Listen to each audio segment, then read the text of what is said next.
Welcome to another episode of ecom show. ഇന്ന് നമ്മളെ കൂടെ ഉള്ളത് ലേഡീസ് അണ്ടർ ഗാർമെന്റ് അത് സെല് ചെയ്യുന്ന ഒരു ബ്രാൻഡിന്റെ 3rd ജനറേഷൻ ഓണ്ടർപ്രണർ ആണ് ടീൻസ് ലൈഫ് സ്റ്റൈൽ എന്ന് പറയുന്ന ബ്രാൻഡ്.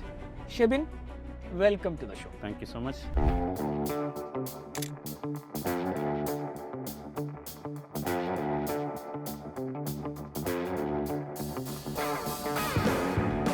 ക്യാഷ് റിലീസായി വരുന്നില്ല മാർക്കറ്റിൽ നിന്ന്, അതിൻ്റെ കുറച്ച് ഇഷ്യൂസ്. അതിൻ്റെ കൂടെ തന്നെ മദ്രാസ് ഹൈക്കോർട്ട് ഒരു നിയമം പാസ്സാക്കിയപ്പം കുറേ ഡൈയിങ് യൂണിറ്റ്സ് തിരുപ്പൂർ ക്ലോസ് ആയി. ഒരു ടീനേജ് അല്ലാത്തൊരു കുട്ടി എപ്പോഴും ആഗ്രഹിക്കുക ടീനേജ് എത്താൻ വേണ്ടിയിട്ട്, കുറച്ചും കൂടി ഫ്രീഡം, കുറച്ചും കൂടി പക്വത വരും. അവരെപ്പോഴും ആഗ്രഹിക്കുക അതാണ്. ഈ ടീനേജ് കഴിഞ്ഞൊരു സ്ത്രീ ആണെങ്കിൽ പോലും, ആരാണെങ്കിൽ പോലും പണ്ടത്തെ ടീനേജ് കാലമായിരിക്കും അവർ കൂടുതൽ ഇഷ്ടമുള്ള കാലം. ഇതിങ്ങനെ പോയാലേ ശരിയാവില്ല.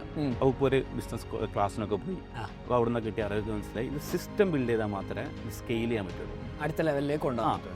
കംഫർട്ട് എന്നുള്ളത് ഒരു USP പോലും അല്ല. കാരണം അതാണ് അതിൻ്റെ ബേസിക് നീഡ്. ബേസിക് നീഡ് അത് ഒരിക്കലും നമ്മളൊരു മാർക്കറ്റിംഗ് ആയിട്ട് പറയാൻ പാടില്ല. കാരണം വലിയ കപ്പ്, വലിയ ബ്ര, അങ്ങനെ ഏതെങ്കിലും 2-3 പ്രോഡക്റ്റ് എടുത്ത് പോകും, അത് വീട്ടിലെ സ്ത്രീകൾ കൊടുക്കും, അവരത് ഉപയോഗിച്ചു. ഇതിൽ കംഫർട്ട് ഉണ്ടോ എന്നും അവരറിയില്ല. ഇതിൽ നമുക്ക് പറയാം ഇത് ഷർട്ടോ പാൻറ്റോ പോലെ അല്ല. കാരണം സൈസ് കറക്റ്റ് അല്ല, കംഫർട്ട് കറക്റ്റ് അല്ലെങ്കിൽ എന്താ പറയുക, ഇത് വർക്കാവില്ല. മെജോറിറ്റി സ്റ്റേക്ക് കിടക്കുന്നത് ഈ സപ്ലൈ ചെയിനിലാണ്. കാരണം പ്രൊഡക്റ്റ് കറക്റ്റ് സമയത്ത് റെപ്ലിനിഷ് ചെയ്യുക എന്നുള്ളതാണ് ഇതിൽ ഏറ്റവും വലിയ ടാസ്ക്. ഏത് കമ്പനി ആയിക്കോട്ടെ അതിൻ്റെ ഒക്കെ ഒരു ഹൈ എൻഡ് പൊസിഷനിലിരിക്കുന്ന ആളെപ്പോഴും ഈ ഒരു ടെക്നിക്കൽ നോളജ് ഉണ്ടായിരിക്കും, പിന്നെ ഒരു മാനേജ്മെൻറ്റ് നോളജ് ഉണ്ടായിരിക്കും. ഈ 2 സ്കില്ലും ഉള്ള ആളുകളെ മാത്രമാണ് ഹൈ എൻഡ് പൊസിഷനിലോട്ട് കമ്പനികൾ പ്രിഫർ ചെയ്യും. അണ്ടർ ഗാർമെൻറ്റ്സിൻ്റെ ഒരു അഡ്വാൻറ്റേജും ഡിസഡ്വാൻറ്റേജും എന്താണെന്ന് വെച്ചാൽ, വൺസ് ഒരു കസ്റ്റമർ ഒരു ബ്രാൻഡിൽ ഒരു സൈസിൽ കംഫർട്ടബിൾ ആയാൽ പിന്നെ അവരതിൽ നിന്ന് മാറും, സ്വിച്ച് ചെയ്യുക. അതാണ് അതിൻ്റെ ഒരു അഡ്വാൻറ്റേജും ഡിസഡ്വാൻറ്റേജും. There is only 3 best friends in business: physics, math and customer.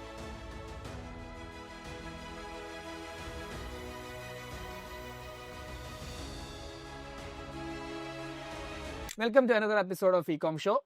ഇന്ന് നമ്മളെ കൂടെ ഉള്ളത് ലേഡീസ് അണ്ടർ ഗാർമെന്റ് അത് സെല് ചെയ്യുന്ന ഒരു ബ്രാൻഡിന്റെ 3rd ജനറേഷൻ ഓണ്ടർപ്രണർ ആണ് ടീൻസ് ലൈഫ് സ്റ്റൈൽ എന്ന് പറയുന്ന brand. Shebin, welcome to the show. Thank you so much. ഷെബിനെ പറയൂ, എവിടെ നിന്നാണ് ഷെബിൻ്റെ കഥ തുടങ്ങുന്നത്? എൻ്റെ കഥ പറയുകയാണെങ്കിൽ, ഞാൻ കമ്പനിയിൽ ജോയിൻ ചെയ്തിട്ട് ഇപ്പോൾ കറൻ്റ് 4 years ആയി. 2022 ഫെബ്രുവരിയിലാണ് ഞാൻ എൻ്റെ സ്റ്റഡീസ് കഴിഞ്ഞിട്ട് കമ്പനിയിൽ വരുന്നത്. അതിന് മുന്നേ തന്നെ കഥ പറയുകയാണെങ്കിൽ 1956 ഗ്രാൻഡ് ഫാദർ സ്റ്റാർട്ട് ചെയ്ത ഒരു സംരംഭമാണ് ടെക്സ്റ്റൈൽ. നമ്മൾ ഫസ്റ്റ് ടെക്സ്റ്റൈലിലോട്ട് എത്താനും കാരണം അതാണ്. 56 നമ്മുടെ നാട്ടിൽ കുഞ്ഞാവാസ് എന്ന് പറഞ്ഞിട്ട് ഒരു ടെക്സ്റ്റൈൽ ഷോപ്പ് ഉണ്ടായിരുന്നു. ഗ്രാൻഡ് ഫാദറിന്റെ പേര് കുഞ്ഞാവയാണ്. കുഞ്ഞാവാസ് ടെക്സ്റ്റൈൽസ്, പരപ്പനങ്ങാടി. യെസ്, അവിടെ നിന്നാണ് നമ്മൾ സ്റ്റാർട്ട് ചെയ്യുന്നത്. ഇപ്പം ഗ്രാൻഡ് ഫാദർ ആണ് ഫസ്റ്റ് മുതൽ സ്റ്റാർട്ട് ചെയ്തത് ആക്ച്വലി. അപ്പം ഗ്രാൻഡ് ഫാദറിന്റെ അന്ന് മുതലേ അവിടുത്തെ ലീഡിങ് ആയിട്ടുള്ള ഒരു ടെക്സ്റ്റൈൽ ആയിരുന്നു. വെരി വിഷണറി മാൻ. എന്താ പറയുക, ഈവൻ ദോ ഇപ്പോഴും കുഞ്ഞാവാജിയുടെ പേരക്കുട്ടിയല്ലേ, അങ്ങനെയാണ് ആൾക്കാർ നമ്മൾ കൺസിഡർ ചെയ്യുക. യെസ്, അപ്പം അത്ര വിഷണറി ആയിട്ടുള്ള ഒരാളായിരുന്നു. അപ്പം അദ്ദേഹമാണത് സ്റ്റാർട്ട് ചെയ്യുന്നത്, ഈ ടെക്സ്റ്റൈൽ ഇൻഡസ്ട്രി സ്റ്റാർട്ട് ചെയ്യുന്നത്. അന്ന് തന്നെ പുറത്ത് ഗുജറാത്തിലും ബോംബെയിലൊക്കെ പോയി സോഴ്സ് ചെയ്തിട്ട് ഫാബ്രിക് ആണെങ്കിലും ഡ്രസ് ആണെങ്കിലും സോഴ്സ് ചെയ്തിട്ട് നാട്ടിൽ കൊടുക്കുന്ന സിസ്റ്റം ആയിരുന്നു. ഫാഷൻ ഷോപ്പ് ആയിരുന്നു അല്ലെങ്കിൽ ഒരു ഡിസ്ട്രിബ്യൂട്ടർ? അല്ല, fashion shop, textile shop, complete shop. പണ്ടത്തെ ടെക്സ്റ്റൈൽ ഷോപ്പ്, ടെക്സ്റ്റൈൽ ഷോപ്പ് എന്ന് പറയാനില്ല, പണ്ടത്തെ നോർമൽ ടെക്സ്റ്റൈൽ ഷോപ്പ്. അതിൽ നിന്നാണ് ഗ്രാൻഡ് ഫാദർ സ്റ്റാർട്ട് ചെയ്യുന്നത്. അപ്പം പിന്നെ ഫാദറിൻ്റെ ബ്രദേഴ്സ് എല്ലാം സ്റ്റഡീസ് കഴിഞ്ഞിട്ട് ഇതിൽ തന്നെ കൂടി ഇതിൽ കൂടെ തന്നെ ആയിരുന്നു വർക്ക് ചെയ്യുന്നത്. 1999 ഫാദറാണ് സെപ്പറേറ്റ് ആയിട്ട് പിവറ്റ് ചെയ്യാൻ വേണ്ടിയിട്ട് ഒരു കിഡ്സ് ബ്രാൻഡ് സ്റ്റാർട്ട് ചെയ്യുന്നത്. ഇൻഡക്കെയർ ബബ്സ് എന്നായിരുന്നു എൻ്റെ പേര്. എന്താണ് ഇൻഡക്കെയർ ബബ്സ്? കിഡ്സിന് വേണ്ടി മാത്രമുള്ള നമ്മളിപ്പോൾ കാണുന്ന ബ്രാൻഡുകളുടെ ഒക്കെ ഒരു ഉത്ഭവം പോലെ ഫസ്റ്റ് 1999 നമ്മൾ സ്റ്റാർട്ട് ചെയ്യുന്നത് ഇൻഡക്കെയർ ബബ്സ് എന്ന് പറഞ്ഞിട്ട്. അതിന് മുമ്പ് തന്നെ ഫാദർ ജോയിൻ ചെയ്തിരുന്നു. അതിന് മുന്നേ തന്നെ ഫാദർ ഓൾറെഡി ഈ ടെക്സ്റ്റൈൽ ഷോപ്പിലുണ്ടായിരുന്നു. അതിന്റെ കൂടെ തന്നെ ഒരു സബ്സിഡറി ആയിട്ട് സ്റ്റാർട്ട് ചെയ്തതാണ് ആക്ച്വലി, വേറൊരു പേരിൽ ഇൻഡക്കെയർ ബബ്സ് എന്ന് പറഞ്ഞിട്ട്. അതൊരു ബ്രാൻഡ് ആയിട്ട് സ്റ്റാർട്ട് ചെയ്തു ഒരു ടെക്സ്റ്റൈലിലെ സമയത്ത്. അതെ, ഒരു ടെക്സ്റ്റൈൽ സമയത്ത്. അതായിരുന്നു നമ്മൾ സ്റ്റാർട്ടിങ്, ഇൻഡക്കെയർ ബബ്സ് എന്ന് പറഞ്ഞിട്ട്. അത് എനിക്ക് തോന്നുന്നു ആ സമയത്ത് നമ്മൾ നല്ല രീതിക്ക് പുൾ ഓഫ് ചെയ്യാൻ പറ്റി. അറൗണ്ട് ഒരു 1 CR അടുത്ത് ആനുവൽ ടേൺ ഓവർ വരെ വിത്തിൻ 2 years പുൾ ഓഫ് ചെയ്യാൻ പറ്റി. കാരണം ആ സമയത്ത് 1 CR എന്ന് പറഞ്ഞാൽ ഇറ്റ്സ് ഹ്യൂജ്. അന്ന് കേരളത്തിൽ മാത്രമായിരുന്നു. കേരളം 1999 ആണ്. 1999 സ്റ്റാർട്ട് ചെയ്യുന്നു. 2004 വരെ അത് കൊണ്ടുപോയി. ഉം. അത് തമിഴ്നാട്ടിലും കേരളത്തിലും നമുക്ക് സപ്ലൈ ഉണ്ടായിരുന്നു. നേരിട്ട് നമ്മൾ സപ്ലൈ ചെയ്യുന്നു, ഡിസ്ട്രിബ്യൂട്ടർ ത്രൂ സപ്ലൈ ചെയ്യുന്നു. ഓക്കെ. ബട്ട് 2004 ആയപ്പം നമുക്ക് ഈ ഡിസ്ട്രിബ്യൂട്ടറിന് ആ സമയത്തുള്ള ഇഷ്യൂ എന്താണെന്ന് വെച്ചാൽ നമ്മൾ സിസ്റ്റമാറ്റിക് അല്ലായിരുന്നു. നമ്മൾ സാധാരണ ചെയ്യുന്ന പോലെയുള്ള ഉപ്പ് തന്നെ ആയിരുന്നു അതിൻ്റെ എന്താ പ്രൊഡക്ഷനും അക്കൗണ്ടന്റും മാർക്കറ്റിങ്ങും എല്ലാം ഒരാൾ അണ്ടറിൽ കുറച്ച് സ്റ്റാഫ് ഉണ്ടെന്നല്ലാണ്ട് മെയിൻ സിസ്റ്റം ഒന്നും ഇല്ലാണ്ട് സിംഗിൾ പരിപാടിയായിരുന്നു. Fully founder driven. അത്രേ ഉള്ളൂ. അതിനിപ്പം അതിൻ്റെ ഒരു ഇഷ്യൂ ഉണ്ടായിരുന്നു. അതിൻ്റെ കൂടെ തന്നെ നമുക്ക് ഡിസ്ട്രിബ്യൂട്ടർ എടുത്ത് കുറച്ച് ബുദ്ധിമുട്ടുകൾ കിട്ടി. ക്യാഷ് റിലീസായി വരുന്നില്ല മാർക്കറ്റിൽ നിന്ന്, അതിൻ്റെ കുറച്ച് ഇഷ്യൂസ്. അതിൻ്റെ കൂടെ തന്നെ മദ്രാസ് ഹൈക്കോർട്ട് ഒരു നിയമം പാസ്സാക്കിയപ്പം കുറേ ഡൈയിങ് യൂണിറ്റ്സ് തിരുപ്പൂർ ക്ലോസ് ആയി. ഡൈയിങ് യൂണിറ്റ്സ് ഡൈ ആയി ആക്ച്വലി പറയുകയാണെങ്കിൽ. അപ്പോൾ അതിന്റെ ഡൈയിങ് യൂണിറ്റ്സ് എന്ന് പറയുമ്പോൾ മേ ബി നമ്മുടെ ഓഡിയൻസിന് ചിലപ്പോൾ അറിയാനുണ്ടാവില്ല. ഡൈയിങ് യൂണിറ്റ്സ് പറയുമ്പോൾ നമ്മളിപ്പോൾ ഒരു ഫാബ്രിക് എടുത്തിട്ട് നമുക്ക് ഫാബ്രിക് നമ്മൾ ഒരു യാൺ എടുത്തിട്ടാണ് ഫാബ്രിക് ആക്കുക. അപ്പോൾ അതൊരു സിംഗിൾ കളറിലാണ് കിട്ടുക. ഇത് നമുക്ക് വേണ്ട കളേഴ്സിലൂടെ നമ്മൾ ഡൈ ചെയ്തെടുക്കണം. ഇപ്പോൾ ഡാർക്ക് ലൈറ്റ് അതിനനുസരിച്ച് മാറണം. അപ്പോൾ അത് ചെയ്യുന്ന യൂണിറ്റ്സ് ആണ് ഡൈ യൂണിറ്റ്സ്. ഓക്കെ.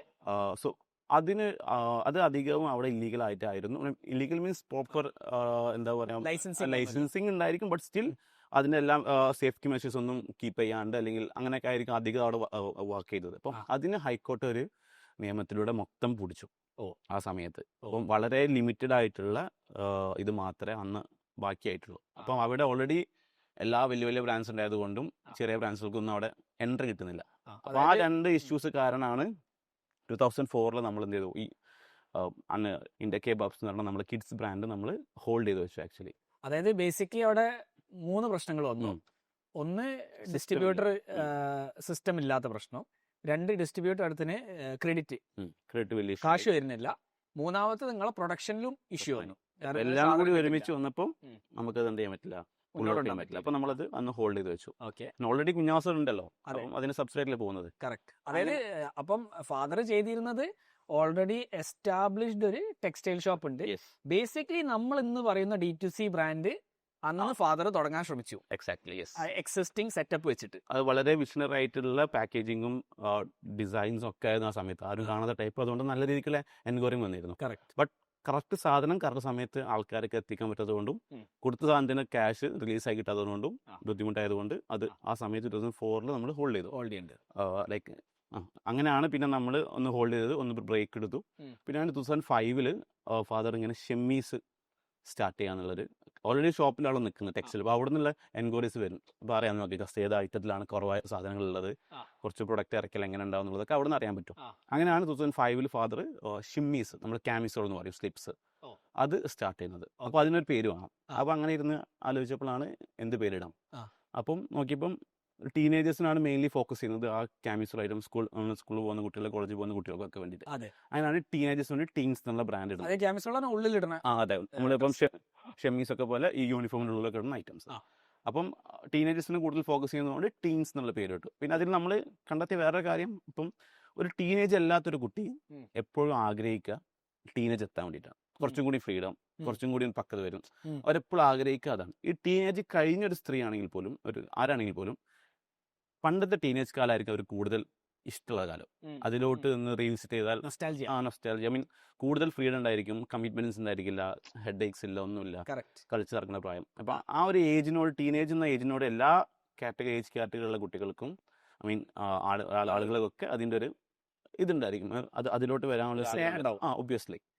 അപ്പോൾ അതുകൊണ്ടാണ് നമ്മൾ ടീൻസ് എന്നുള്ള പേര് തന്നെ സ്റ്റിക്ക് ഓൺ ചെയ്തത്. അങ്ങനെയാണ് 2005 നമ്മൾ ഈ ടീൻസ് ബ്രാൻഡ് സ്റ്റാർട്ട് ചെയ്യുന്നത്. ക്യാമിസോൾ വെച്ചിട്ടാണ് മാത്രം. ഓക്കെ, ബ്രാൻഡ് അടക്കട്ടെ. യെസ്. എനിക്ക് ഷെബിന്റെ കഥയും കൂടി കേട്ടാ കൊള്ളാനുണ്ട്. സ്കൂൾ കോളേജ് കാലഘട്ടം എങ്ങനെയാണ്?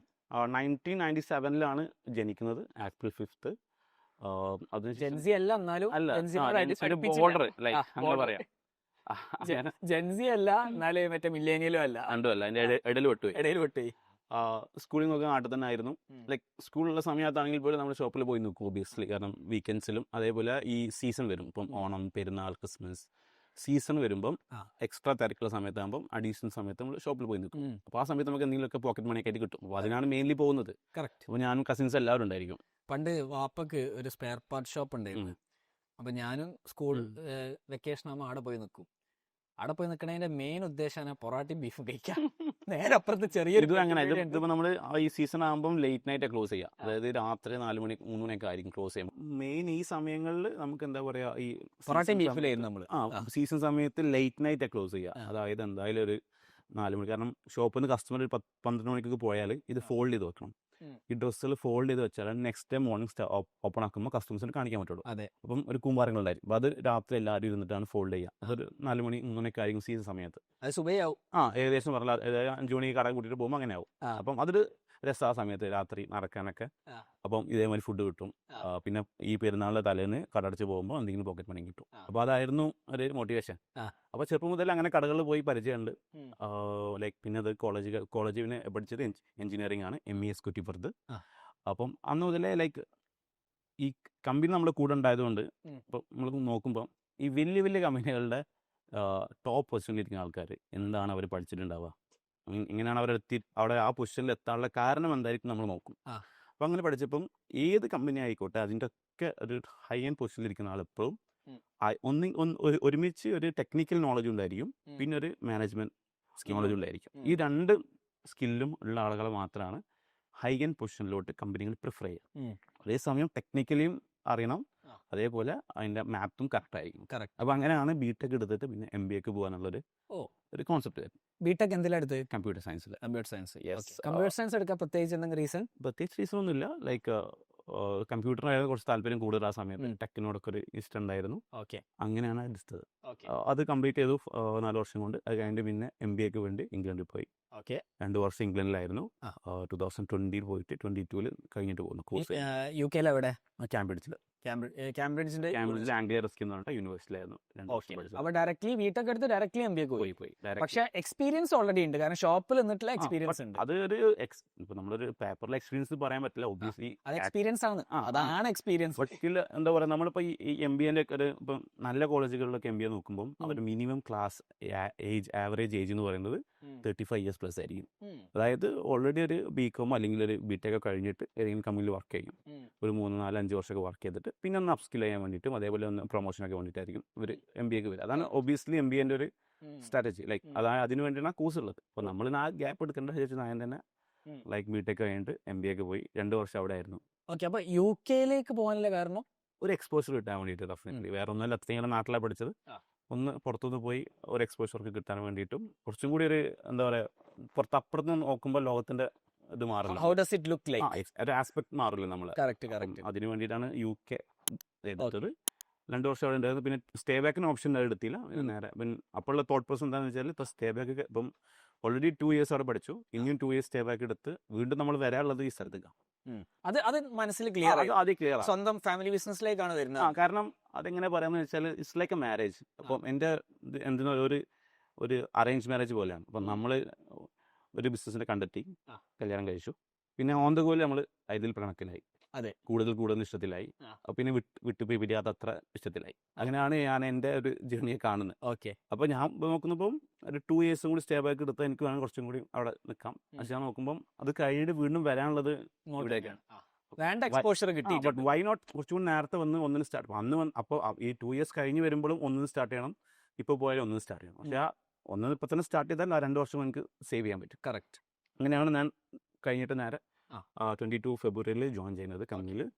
ജോയിൻ ചെയ്യുമ്പോൾ ആദ്യം ഞാൻ പ്രൊഡക്ഷൻ ഡിപ്പാർട്ട്മെന്റിലായിരുന്നു. കാരണം 2022 അപ്പോൾ നിങ്ങൾ കമ്പനിയിൽ എത്തി. അതിന് മുമ്പ് നമ്മളവിടെ കമ്പനി ഉണ്ടാക്കി 2004 ഈ സ്ലിപ്സിന്റെ ഈ കാമിസോ കിഡ്സിന്റെ ഇഷ്യൂ വന്നപ്പം അത് ഹോൾഡ് ചെയ്ത് പിന്നെ നമ്മൾ ഒന്ന് ബ്രേക്ക് എടുത്തിട്ടാണ് 2005 നമ്മൾ കാമിസോൾ ആ സമയത്ത് ഒരു എൻക്വയറി ഉണ്ട് ആ മാർക്കറ്റിൽ, നല്ല ബ്രാൻഡുകളില്ല. ഇപ്പോഴും നമ്മളാണ് കാമിസോളിൽ മാർക്കറ്റ് ലീഡേഴ്സ് കേരളത്തിൽ. അതെ, ഷെമ്മീസിന്റെ സ്ലിപ്സിന്റെ പല വെറൈറ്റിയിൽ വരും, പല ഫാബ്രിക്കിലൊക്കെ വരുന്നുണ്ട്. അപ്പം ഇന്ത്യക്കെ ടീംസിൽ നമ്മളാണ് ചെയ്യുന്നത് ഇപ്പോൾ കറന്റ് മാർക്കറ്റ് ലീഡേഴ്സ് കാമിസോളിൽ. കാരണം അതാ നമ്മൾ തന്നെയാണ് അത് യാൺ എടുത്തിട്ട് നമ്മൾ തന്നെയാണ് ഫാബ്രിക് ആക്കുന്നത്, നമ്മൾ തന്നെയാണ് ചെയ്യുന്നത്. യാൺ മുതൽ സോഴ്സിങ് വരെ നമ്മൾ നേരിട്ട് ചെയ്യുന്നത്. ഈ യാൺ എന്താണെന്ന് നിങ്ങൾക്ക് ഫാബ്രിക് ഒന്നും മനസ്സിലായിട്ടില്ല. ഇപ്പൊ നമുക്കൊരു ക്ലോത്ത് കാണുമ്പോൾ ആ ക്ലോത്ത് ആവണം മുന്നേ അത് യാണാവണം. യാണിനാണ് ഇവർ നൂലാക്കുക. യാൺ മീൻസ് നമ്മളിപ്പോൾ കോട്ടൺ കിട്ടുന്ന അതിനാണ് പിന്നെ നൂലാക്കി മാറ്റുക, ഇതിനാണ് പിന്നെ ഫാബ്രിക് ആക്കി മാറ്റുക. ഓക്കെ, അങ്ങനെയാണ് പിന്നെ അത് ഡൈ ചെയ്ത് നമുക്ക് വേണ്ട കളറിലാക്കിയിട്ട് ഡിഫറെൻറ്റ് പ്രോസസ് കഴിഞ്ഞിട്ടാണ് ഇതിൽ. ഈ ഡൈയിങ് സമയത്ത് നമുക്ക് പല ഓപ്ഷൻസ് ഉണ്ട്. ബയോ വാഷ് ഉണ്ട്, സ്മൂത്ത്നെസ് കൂട്ടാൻ വേണ്ടി വേറെ കുറേ ഓപ്ഷൻസ് ഉണ്ട്. ഉം.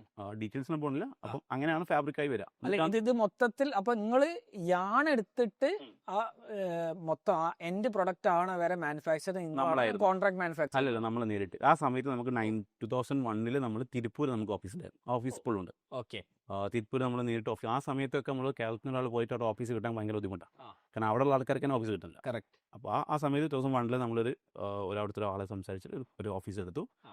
അവിടെ നിന്നാണ് നമ്മൾ ഈ കിഡ്സിൻ്റെ ഐറ്റംസും ഈ സ്ലിപ്സും നമ്മൾ അവിടെ നിന്നാണ് സ്റ്റാർട്ട് ചെയ്യുന്നത്. കാരണം ഓൾറെഡി അവിടെ ഓഫീസ് ഉണ്ട്. അപ്പോൾ നമ്മൾ ഈ കിഡ്സ് ഹോൾഡ് ആയപ്പോഴും ഓഫീസ് വിട്ടിട്ടില്ല. ഓഫീസ് അവിടെ ഉണ്ടായിരുന്നു. ആ പ്രൊഡക്ഷൻ ഫെസിലിറ്റി അവിടെ തന്നെ എവരിത്തിങ് അവിടെ തന്നെ. അവിടെ നിന്നാണ് കംപ്ലീറ്റ്ലി പാക്ക് ചെയ്തിട്ട് ഇവിടെ വരും. ഇവിടെ നമ്മൾ വെയർ ഹൗസിൽ നിന്നാണ് ഓർഡർ അനുസരിച്ച് ഷിപ്പ് ചെയ്യാം. ഓക്കെ. 2005 നമ്മൾ ഇവിടെ എന്ന് പറയുമ്പോൾ കോഴിക്കോടാണോ? കോഴിക്കോടല്ല, നമ്മുടെ നാട്ടിൽ പരപ്പനങ്ങാടിയാണ് നിങ്ങളെ ഫുൾ സെറ്റ്. കാരണം അവിടെ ബേസ് അതാണ്. ബേസ്. കാരണം നമ്മൾ നോക്കുമ്പോൾ കേരളത്തിന്റെ ഒരു സെന്ററാണ്. നമ്മുടെ വീടിന്റെ അടുത്താണ്. കേരളത്തിന്റെ സെന്റർ ആകുമ്പോൾ നമുക്ക് 2 വണ്ടി ഉണ്ടെങ്കിൽ ഒരു വണ്ടി നോർത്തിലോട്ടും പോകാം, ഒരു വണ്ടി സൗത്തിലോട്ടും പോയാൽ ഇന്ന് വന്ന ഓർഡർ നാളെ ഡെലിവറി എടുക്കാൻ പറ്റും. ഓ നൈസ്. ലൈക്ക് നിങ്ങളുടെ ഷോപ്സ് ആണല്ലോ നിങ്ങളെ കസ്റ്റമർ? അതെ, ഈസിയാണ്. അങ്ങനെയാണ് നമ്മൾ അവിടെ തന്നെ ഒരു ബേസ് ആക്കുന്നത്. റൈറ്റ്. പിന്നെ നമുക്ക് ഒരിക്കലും ഒരു കസ്റ്റമർ നമ്മളെ കടയിൽ അവിടെ വന്നിട്ട് പർച്ചേസ് ചെയ്യുന്ന ആവശ്യമില്ല. നമ്മൾ നേരിട്ട് ഷോപ്പുകളായി പോയിട്ടാണല്ലോ ഓർഡർ എടുക്കുന്നത്. അതെ. അപ്പം ആ ലൊക്കേഷൻ ഇസ് നോട്ട് ഇമ്പോർട്ടൻറ്റ്. നമുക്കിത് മിനിമം വയബിൾ ആയിട്ടുള്ള, അതായത് എക്സ്പെൻസ് കുറഞ്ഞ സ്ഥലത്ത് നല്ല ഫെസിലിറ്റി കിട്ടുകയാണെങ്കിൽ ഏറ്റവും ബെറ്റർ അതാണ്. കറക്റ്റ്. ലൈക്ക് അങ്ങനെയാണ് അവിടെ തന്നെ. പിന്നെ നിങ്ങൾക്ക് അവിടെ അഡ്വാൻസ് നിങ്ങളെ നാടാണല്ലോ. നാടാകുമ്പോൾ നിങ്ങൾക്ക് കുറച്ചും കൂടി അഡ്വാൻറ്റേജ് ഉണ്ട്. പിന്നെ നമ്മൾ കുറേ വർഷം അവിടെ തന്നെ ആൾക്കാരാണ്, ബിസിനസ് ചെയ്യുന്ന ആൾക്കാരാണ്. അതെ, അങ്ങനെയാണ് ചെയ്യുന്നത്. പക്ഷേ ഈ 2005 മുതൽ 2015 വരെ 10 വർഷം നമ്മൾ സ്ലിപ്സ് മാത്രമേ വിറ്റത്. അതായത് ക്യാമിസോൾ മാത്രം. അപ്പോൾ അതിനുള്ള കാരണം എന്താണെന്ന് വെച്ചാൽ ഈ 10 വർഷവും നമുക്കൊരു കറക്റ്റായിട്ടുള്ള സിസ്റ്റം ഇല്ലായിരുന്നു. നമ്മൾ തന്നെ ആയിരുന്നു. ഇപ്പം ഫാദർ തന്നെ ആയിരുന്നു എന്താ പറയുക പ്രൊഡക്ഷൻ ചെയ്യുന്നത്, ഫാദർ തന്നെ ആയിരുന്നു മാർക്കറ്റ് ചെയ്യുന്നത്. ഇപ്പം അക്കൗണ്ടിന് ആളുണ്ടെങ്കിൽ പോലും ഫാദർ തന്നെ ആയിരുന്നു അക്കൗണ്ട്സ് ഫൈനലൈസ് ചെയ്തത്. കാരണം അന്ന് അത്ര നമുക്ക് എന്താ പറയുക എക്സ്പോഷറും ഇല്ല. കാരണം നമ്മൾ കാര്യങ്ങളൊക്കെ നടന്നു പോകുന്നുണ്ട്. ലൈക്ക് അങ്ങനെ നമ്മൾ 2015 ആയപ്പോൾ ഒരു 5 CR അടുത്ത് ടേൺ ഓവർ നമ്മളെത്തി ആ സമയത്ത് 2015. കാരണം 1 CR. കോഫി അടിച്ചോട്ടോ, കുഴപ്പമില്ല. ഇതല്ല മറ്റേ സ്കൂളിൽ ക്ലാസ് എടുക്കല്ല, നമുക്ക് വളരെ ചില്ല് ചെയ്തിട്ട് സംസാരിക്കലാണ്. ഓക്കെ. അപ്പോൾ 2005 മുതൽ 15 വരെ 10 വർഷം സ്ലിപ്സ് മാത്രം. കേരളവും തമിഴ്നാടും ക്യാമിസോൾ നമ്മളെല്ലാം വിറ്റു. നമുക്ക് തമിഴ്നാടും കേരളം, തമിഴ്നാട് ഫുള്ളല്ല, ചില ഏരിയാസ് മാത്രം. അതൊക്കെ നിങ്ങൾ ഡയറക്ട്ലി ആണ് ഡിസ്ട്രിബ്യൂട്ടർ ഓൾറെഡി നമുക്ക് കിഡ്സിൽ ഒരു പണി പറ്റിയതുകൊണ്ട് എല്ലാം ഡയറക്റ്റ് ആയത് 2015 വരെ നമുക്ക്. അപ്പോൾ ഫാദർ ഡയറക്ട്ലി പോയി ക്ലോസ് ചെയ്യും. ഫാദറും ക്ലോസ് ചെയ്യും. അതിനുശേഷം നമ്മൾ 2 സ്റ്റാഫിനെ വെച്ചു ഓരോ ഏരിയയിലോട്ട്. അങ്ങനെ ക്ലോസ് ചെയ്തപ്പോൾ ഒരു സിസ്റ്റമാറ്റിക് അല്ലായിരുന്നു. ഇപ്പോൾ 2015 ആയപ്പം ഇപ്പോൾ ഫാദർ മനസ്സിലായി ഇത് ഇനി ഇങ്ങനെ പോയാൽ ഇത് മുകളിലോട്ട് പോലെ. കാരണം ഒരു സാച്ചുറേഷൻ പോയിന്റ് എത്തി. ഇത് ആ സെറ്റപ്പിൽ ചെയ്യുന്ന ലെവലിലുള്ള ഒരു സാച്ചുറേഷൻ പോയിന്റ് എത്തി നമ്മൾ. അപ്പം ഫാദർ തന്നെ എല്ലാം ചെയ്യുന്നതുകൊണ്ട് പുതിയ പ്രൊഡക്റ്റുകൾ ഡെവലപ്പ് ചെയ്യാൻ പറ്റുന്നില്ല. അതുകൂടെ തന്നെ ലോക്കായി പിന്നെ ഓൾറെഡി കുഞ്ഞാവാസ് ഉണ്ടല്ലോ. അതെ, കുഞ്ഞാവാസ് ഇപ്പോഴും മാനേജ് ഇപ്പോഴും ഉണ്ട്. ലൈക്ക് ഇപ്പോഴും ഉണ്ട്. ലൈക്ക് കുഞ്ഞാസ് നാട്ടിൽ നമ്മളൊരു ഐഡന്റിറ്റിയാണ്. മനസ്സിലായി. അപ്പം അങ്ങനെയാണ് ഇപ്പോൾ 2015 ആയപ്പം ഉപ്പാക്ക് മനസ്സിലായി ഇതിങ്ങനെ പോയാലേ ശരിയാവില്ല. അപ്പോൾ ഇപ്പോൾ ഒരു ബിസിനസ് ക്ലാസ്സിനൊക്കെ പോയി. അപ്പോൾ അവിടെ നിന്ന് കിട്ടിയ അറിവ് മനസ്സിലായി ഇത് സിസ്റ്റം ബിൽഡ് ചെയ്താൽ മാത്രമേ ഇത് സ്കെയിൽ ചെയ്യാൻ പറ്റുള്ളൂ, അടുത്ത ലെവലിലേക്ക് കൊണ്ടുപോകാൻ. അത് 0 to 5 CR ഇയർലി റവന്യൂ അവിടെ വരെ എത്തി. പക്ഷെ ഇനി അങ്ങോട്ട് പോകണമെങ്കിൽ എനിക്ക് എന്തെങ്കിലും ഒന്ന് പഠിച്ചേ പറ്റൂ. പഠിച്ച ഒരു സിസ്റ്റം വേണം. അതായത് നമ്മളില്ലെങ്കിൽ പോലും വർക്കായി പോകണം. അങ്ങനെയാണ് 2015 നമ്മൾ ഡിപ്പാർട്ട്മെന്റ്സ് ക്രിയേറ്റ് ചെയ്തു. അത് പ്രൊഡക്ഷൻ ഡിപ്പാർട്ട്മെന്റ് ഒന്ന്, സെയിൽസ് ഡിപ്പാർട്ട്മെന്റ് ഒന്ന്, മാർക്കറ്റിംഗ് ഡിപ്പാർട്ട്മെന്റ് ഒന്ന്, അക്കൗണ്ട്സ് ഡിപ്പാർട്ട്മെന്റ്. അങ്ങനെ 4 ഡിപ്പാർട്ട്മെന്റ് നമ്മൾ ക്രിയേറ്റ് ചെയ്തു. 4ലും നമ്മളെക്കാൾ സ്കില്ലുള്ള ആൾക്കാരെ ഹയർ ചെയ്തു. അവർക്ക് നല്ല രീതിയിലുള്ള കോമ്പൻസേഷൻ കാര്യങ്ങളൊക്കെ സെറ്റ് ചെയ്തിട്ട് നമ്മളെക്കാൾ സ്കില്ലുള്ള ആൾക്കാരെ നമ്മൾ ഹയർ ചെയ്തു. അതിനുശേഷമാണ് ഭയങ്കരമായിട്ട് രീതിയിൽ കമ്പനി മാറുന്നത്. 2015 അപ്പോൾ ഫസ്റ്റ് പുതിയ ടീമിനെ കിട്ടിയപ്പോൾ ഓൾറെഡി ഉള്ള പ്രശ്നങ്ങളൊക്കെ നമ്മൾ സോൾവ് ചെയ്തു. കാരണം പ്രൊഡക്ഷൻ ഈ supply chain is very complex. അത് കാരണം നമുക്ക് വേണ്ട സാധനങ്ങൾ വേണ്ട സമയത്ത് കിട്ടൂല. സാധനം പിന്നെ വേണ്ടാത്ത സമയത്ത് സാധനങ്ങൾ സ്റ്റോക്ക് ഉണ്ടാവും. അങ്ങനെ കുറേ ഇഷ്യൂസ് ആ സമയത്തുള്ള. സോഫ്റ്റ്വെയർ ഒന്നുമില്ല, നമ്മൾ എക്സൽ ആണ്. അതെങ്ങനെയാണെന്ന് വെച്ചാൽ ഫോർ എക്സാമ്പിൾ പറയുകയാണെങ്കിൽ ഇപ്പം ഒരു ക്യാമിസോൾ ഇപ്പം 70 മുതൽ 90 സൈസ് ഉണ്ട്. 70, 75, 80, 85, 95. അതിൽ 90, 85, 90 ആയിരിക്കും കൂടുതൽ സെല്ലായി പോവുക. കാരണം അതാണ് കേരളത്തിൽ ഒരു ബോഡി ഷേപ്പിൽ കൂടുതൽ ആൾക്കാരുള്ളത്. അപ്പോൾ നമ്മൾ ഒരു പ്രൊഡക്ഷൻ ആക്കുമ്പം കൂടുതൽ ഏതാണോ സെല്ലാകുന്നത് അതാണ് കൂടുതൽ ആക്കുന്നത്. ആ റേഷ്യോ നമ്മൾ കറക്റ്റ് ആയിരിക്കണം. അല്ലാണ്ട് എല്ലാതും നമ്മൾ കൂടുതൽ പ്രൊഡക്ഷൻ ആക്കിയാൽ ഇപ്പം ലാസ്റ്റ് സൈസും ഫസ്റ്റ് സൈസും ഡംപായി കൊടുക്കും. നമുക്ക് വേണ്ട സാധനം ഉണ്ടാവില്ല. അപ്പോൾ അതൊക്കെ നമ്മൾ സോർട്ട് ചെയ്തെടുത്തതൊക്കെ ഈ ഡിപ്പാർട്ട്മെന്റ് ആക്കിയതിന് ശേഷമാണ്. അങ്ങനെ നമ്മൾ 1-2 കൊല്ലം കൊണ്ട് അതെല്ലാം സോർട്ട് ചെയ്തു. അതൊരു ട്രാക്കിലാക്കി. അതിനുശേഷം നമ്മൾ പാൻറ്റീസ് സ്റ്റാർട്ട് ചെയ്തു 2017. പാൻറ്റീസ് ഓൾറെഡി നമുക്കൊരു മാർക്കറ്റിൽ ഒരു പേരുണ്ട്. കാരണം ടീൻസിൻ്റെ ഐറ്റാണ്, ഒരു ക്വാളിറ്റിയുള്ള ഐറ്റായിരിക്കും, കസ്റ്റമർ ചോദിക്കുന്ന ഐറ്റായിരിക്കും. അങ്ങനെയാണ് നമ്മൾ എന്താ മാർക്കറ്റിൽ നിന്നുള്ളൊരു എൻക്വയറി കാരണം നമ്മൾ എന്ത് ചെയ്തു, കാക്കിന്ന് ചോദിക്കുന്നത് കുറച്ചുകൂടി പ്രോഡക്റ്റ് ഇറക്കി കൂടെ. അങ്ങനെയാണ് നമുക്ക് കുറച്ച് ഫ്രീ ആയി, നമുക്ക് ടീമായി, നമുക്ക് സ്കെയിൽ ചെയ്യാൻ പറ്റിയ ആൾക്കാരായി. കാരണം ബേസ് കറക്റ്റായി. ബേസ് കറക്റ്റ് ആവാണ്ട് നമ്മൾ സ്കെയിൽ ചെയ്താൽ ഒന്നായിട്ട് പൊട്ടിപ്പോകും. അപ്പോൾ നിങ്ങൾ അതിന്റെ ഇടയ്ക്ക് എനിക്ക് ചോദിക്കാനല്ലേ, നിങ്ങൾ ഏതൊരു ഏജ് ഗ്രൂപ്പ് ആയിരിക്കും നിങ്ങളെ കസ്റ്റമർ ബേസ്? നമ്മൾ ആ സമയത്തൊക്കെ നമ്മൾ ടീനേജ്, ഈ ക്യാമിസോൾ മാത്രം ആയതുകൊണ്ട് ഈ സ്കൂൾ ഗോയിങ്, കോളേജ് ഗോയിങ് കുട്ടികളാണ് നമ്മളെ കസ്റ്റമേഴ്സ് ബേസിക്കലി. ഏജ് ഗ്രൂപ്പ് പറയുമ്പോൾ അതാകുമ്പോൾ ഒരു 5ാം ക്ലാസ് മുതൽ കോളേജ് ഒരു ഫൈനൽ ഇയർ ഒക്കെ പോകുമ്പോൾ വരും. അത് ഈ ക്യാമിസോളിന്റെ ഒരു വേറെ ഇഷ്യൂ എന്ന് വെച്ചാൽ, ഇത് ചില സീസണിൽ ചില ഡ്രസ്സുകൾ ട്രെൻഡ് ആവും. അപ്പൊ ആ ചില ഡ്രസ്സുകൾക്ക് ക്യാമിസോൾ വേണ്ടി വരും, ഉള്ളിലിടാൻ വേണ്ടി വരും. ചില ഡ്രസ്സുകൾക്ക് വേണ്ടി വരില്ല. അപ്പൊ ട്രെൻഡ് അനുസരിച്ച് ഇതിന്റെ സെയിൽ മാറും. അതായത് ഇപ്പൊ നമ്മൾ ഈ സ്കൂളിൽ പോകുന്ന കുട്ടികൾ എന്തായാലും ഇടും, അതേപോലെ കോളേജ് പോകുന്ന കുട്ടികളിടും. അതല്ലാണ്ട് പുറത്തൊരു കസ്റ്റമർ ഉണ്ടെങ്കിൽ ഈ ട്രെൻഡിനനുസരിച്ച് വരും. കാരണം ഏതെങ്കിലും ഒരു ഡ്രസ്സിന് ചിലപ്പോൾ എന്താ പറയാ, കയ്യില്ലാത്ത ഡ്രസ്സ് ആയിരിക്കും ട്രെൻഡ് ആയിട്ട് വരാം. അപ്പോൾ അവർക്ക് കൈ വേണ്ടിയിട്ട് ഈ സ്ലിപ്സ് ക്യാമിസിൽ അവർ ഉള്ളിലിടും. അങ്ങനെ ചെയ്യാം, അങ്ങനെയൊക്കെ അവർ ചെയ്യും. അപ്പോൾ ഡിപ്പെൻസ് ഓൺ ദ ആ ട്രെൻഡിനനുസരിച്ച് ഇത് മാറിക്കൊണ്ടിരിക്കും. അങ്ങനെയാണ് അതിൻ്റെ ഒരു സെയിൽസ് പോയിക്കൊണ്ടിരിക്കുക. അങ്ങനെ 2017 നമ്മൾ പാൻറ്റീസ് ലോഞ്ച് ചെയ്തു. പാൻറ്റീസ് ലോഞ്ച് ചെയ്തു. പിന്നെ ഒരു വർഷത്തിൽ നമ്മൾ ബ്രാസും ലോഞ്ച് ചെയ്തു. ഈ 2 ലോഞ്ചിന് ശേഷമാണ് ഓൾറെഡി എക്സിസ്റ്റിംഗ് കസ്റ്റമർ ബേസിലേക്ക് ഓൾറെഡി നമുക്ക് ഷോപ്സ് ഉണ്ട്, സപ്ലൈ ചെയ്യുന്നുണ്ട്, എല്ലാം ഉണ്ട്. അതിലൂടെ നമ്മൾ ഫീഡ് ചെയ്ത് കൊടുത്താൽ മതി. ആ സമയത്ത് നിങ്ങൾക്ക് എത്ര ഷോപ്സിൽ നിങ്ങൾ സപ്ലൈ ചെയ്യുന്നുണ്ടാവും? റഫ്ലി അറൗണ്ട് 500+ ഷോപ്സിൽ ആ സമയത്ത് ഉണ്ടായിരിക്കും. കേരളവും തമിഴ്നാടും? അല്ല, അന്ന് കേരളം മാത്രമേ ഉള്ളൂ. തമിഴ്നാട് പിന്നെ കുറച്ചും സ്റ്റോപ്പ് ചെയ്തു. നല്ല ടീമിനെ കിട്ടാത്തതുകൊണ്ട് തമിഴ്നാട് നിർത്തി വെച്ചിട്ടുണ്ടാവുക 2010 ഒക്കെ ആയപ്പോൾ തന്നെ ഏകദേശം. കേരളം കാരണം നമുക്ക് തന്നെ ആൾക്കാരൊക്കെ തന്നെ എത്തിപ്പെടുന്ന ഒരു ഇതുണ്ടല്ലോ, സാച്ചുറേഷൻ പോയിന്റ്. വീണ്ടും അവിടെ പോകുമ്പോൾ ഇവിടുത്തെ സ്റ്റക്ക് ആവും.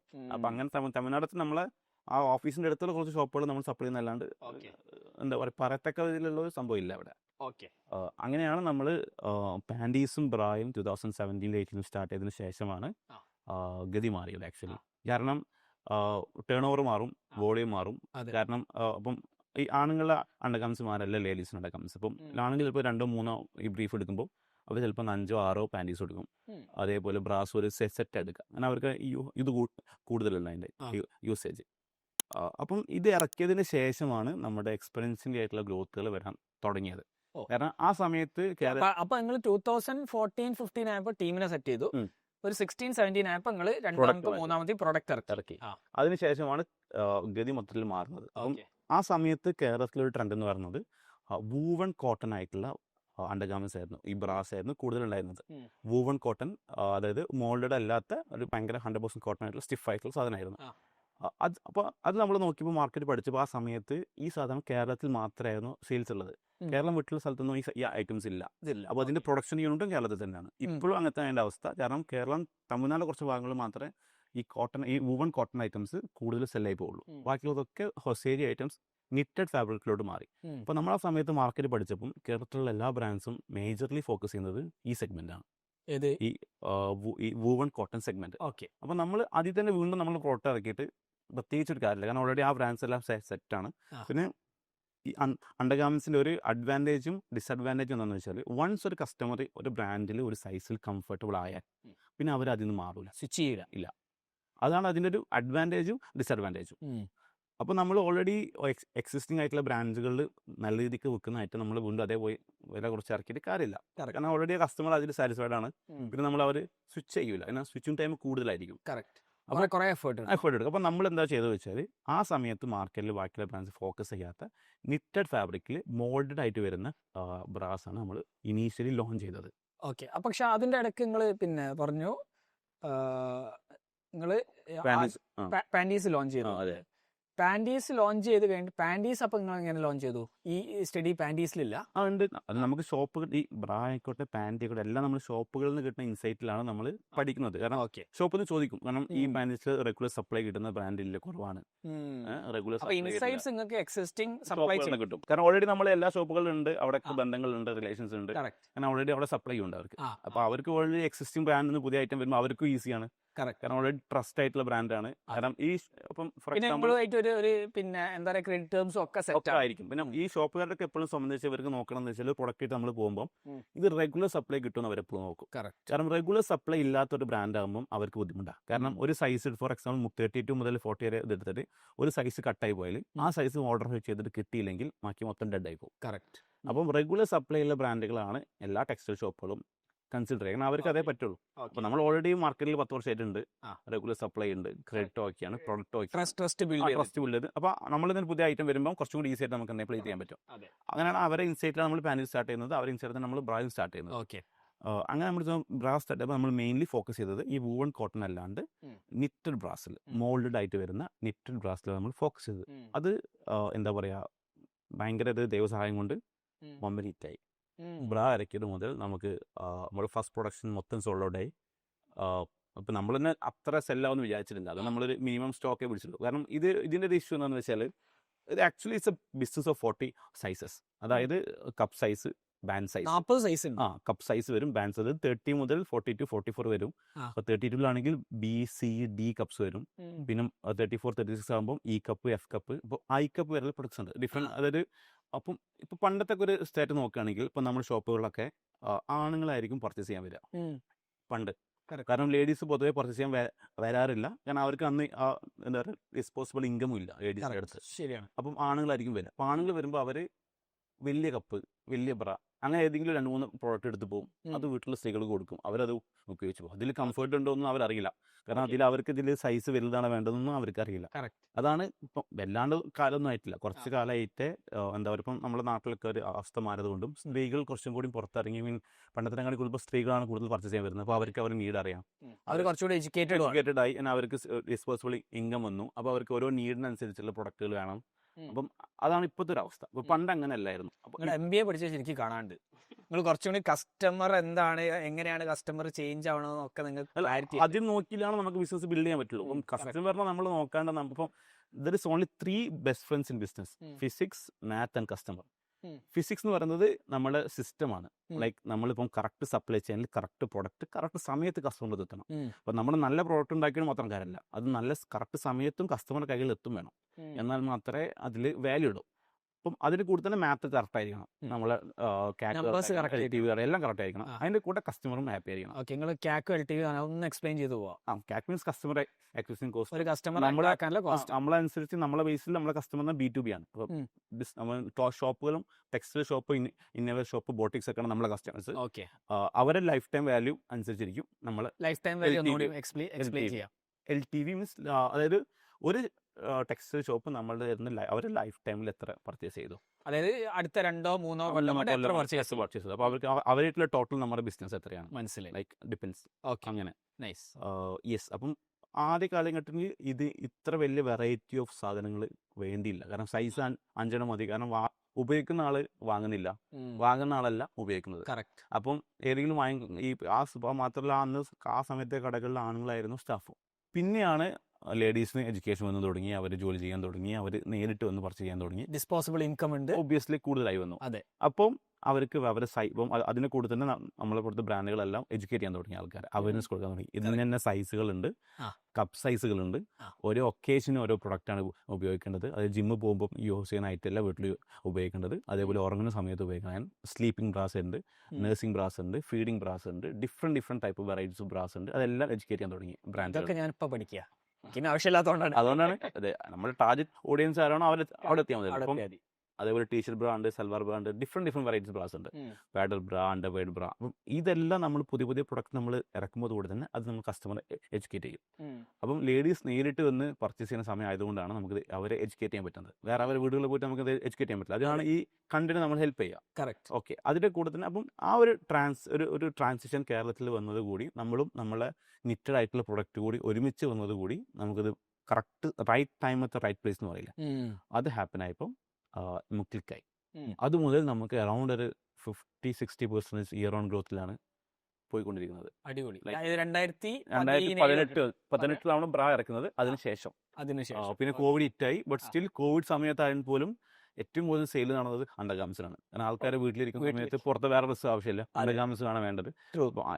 ആ സമയത്താണ് കൂടുതൽ പ്രൊഡക്ഷൻ ഇഷ്യൂ ആയത്. കാരണം പ്രൊഡക്ഷൻ കുറച്ച് ഡിലായി, സപ്ലൈ ചെയിൻ ബുദ്ധിമുട്ടായി. ബട്ട് സ്റ്റിൽ കടകളിൽ പോലും ഏറ്റവും കൂടുതൽ സെയിൽസ് ഉണ്ടായിരുന്ന സമയത്ത് ആ സമയത്ത് അണ്ടർഗാർമെന്റ്സിനാണ്, ആണുങ്ങളുടെയും പെണ്ണുങ്ങളുടെയും. Actually very nice. അപ്പോൾ എപ്പോഴാണ് ഷെബിൻ എൻട്രി ചെയ്യുന്നത് പിക്ചറിലേക്ക്? ഞാൻ 2022 എഡ്യൂക്കേഷൻ കഴിഞ്ഞിട്ട് നേരെ ജോയിൻ ചെയ്തു. ജോയിൻ ചെയ്യുന്ന സമയത്ത് ഫാദർ ആദ്യം തന്നെ ഇട്ടത് പ്രൊഡക്ഷനിലാണ്.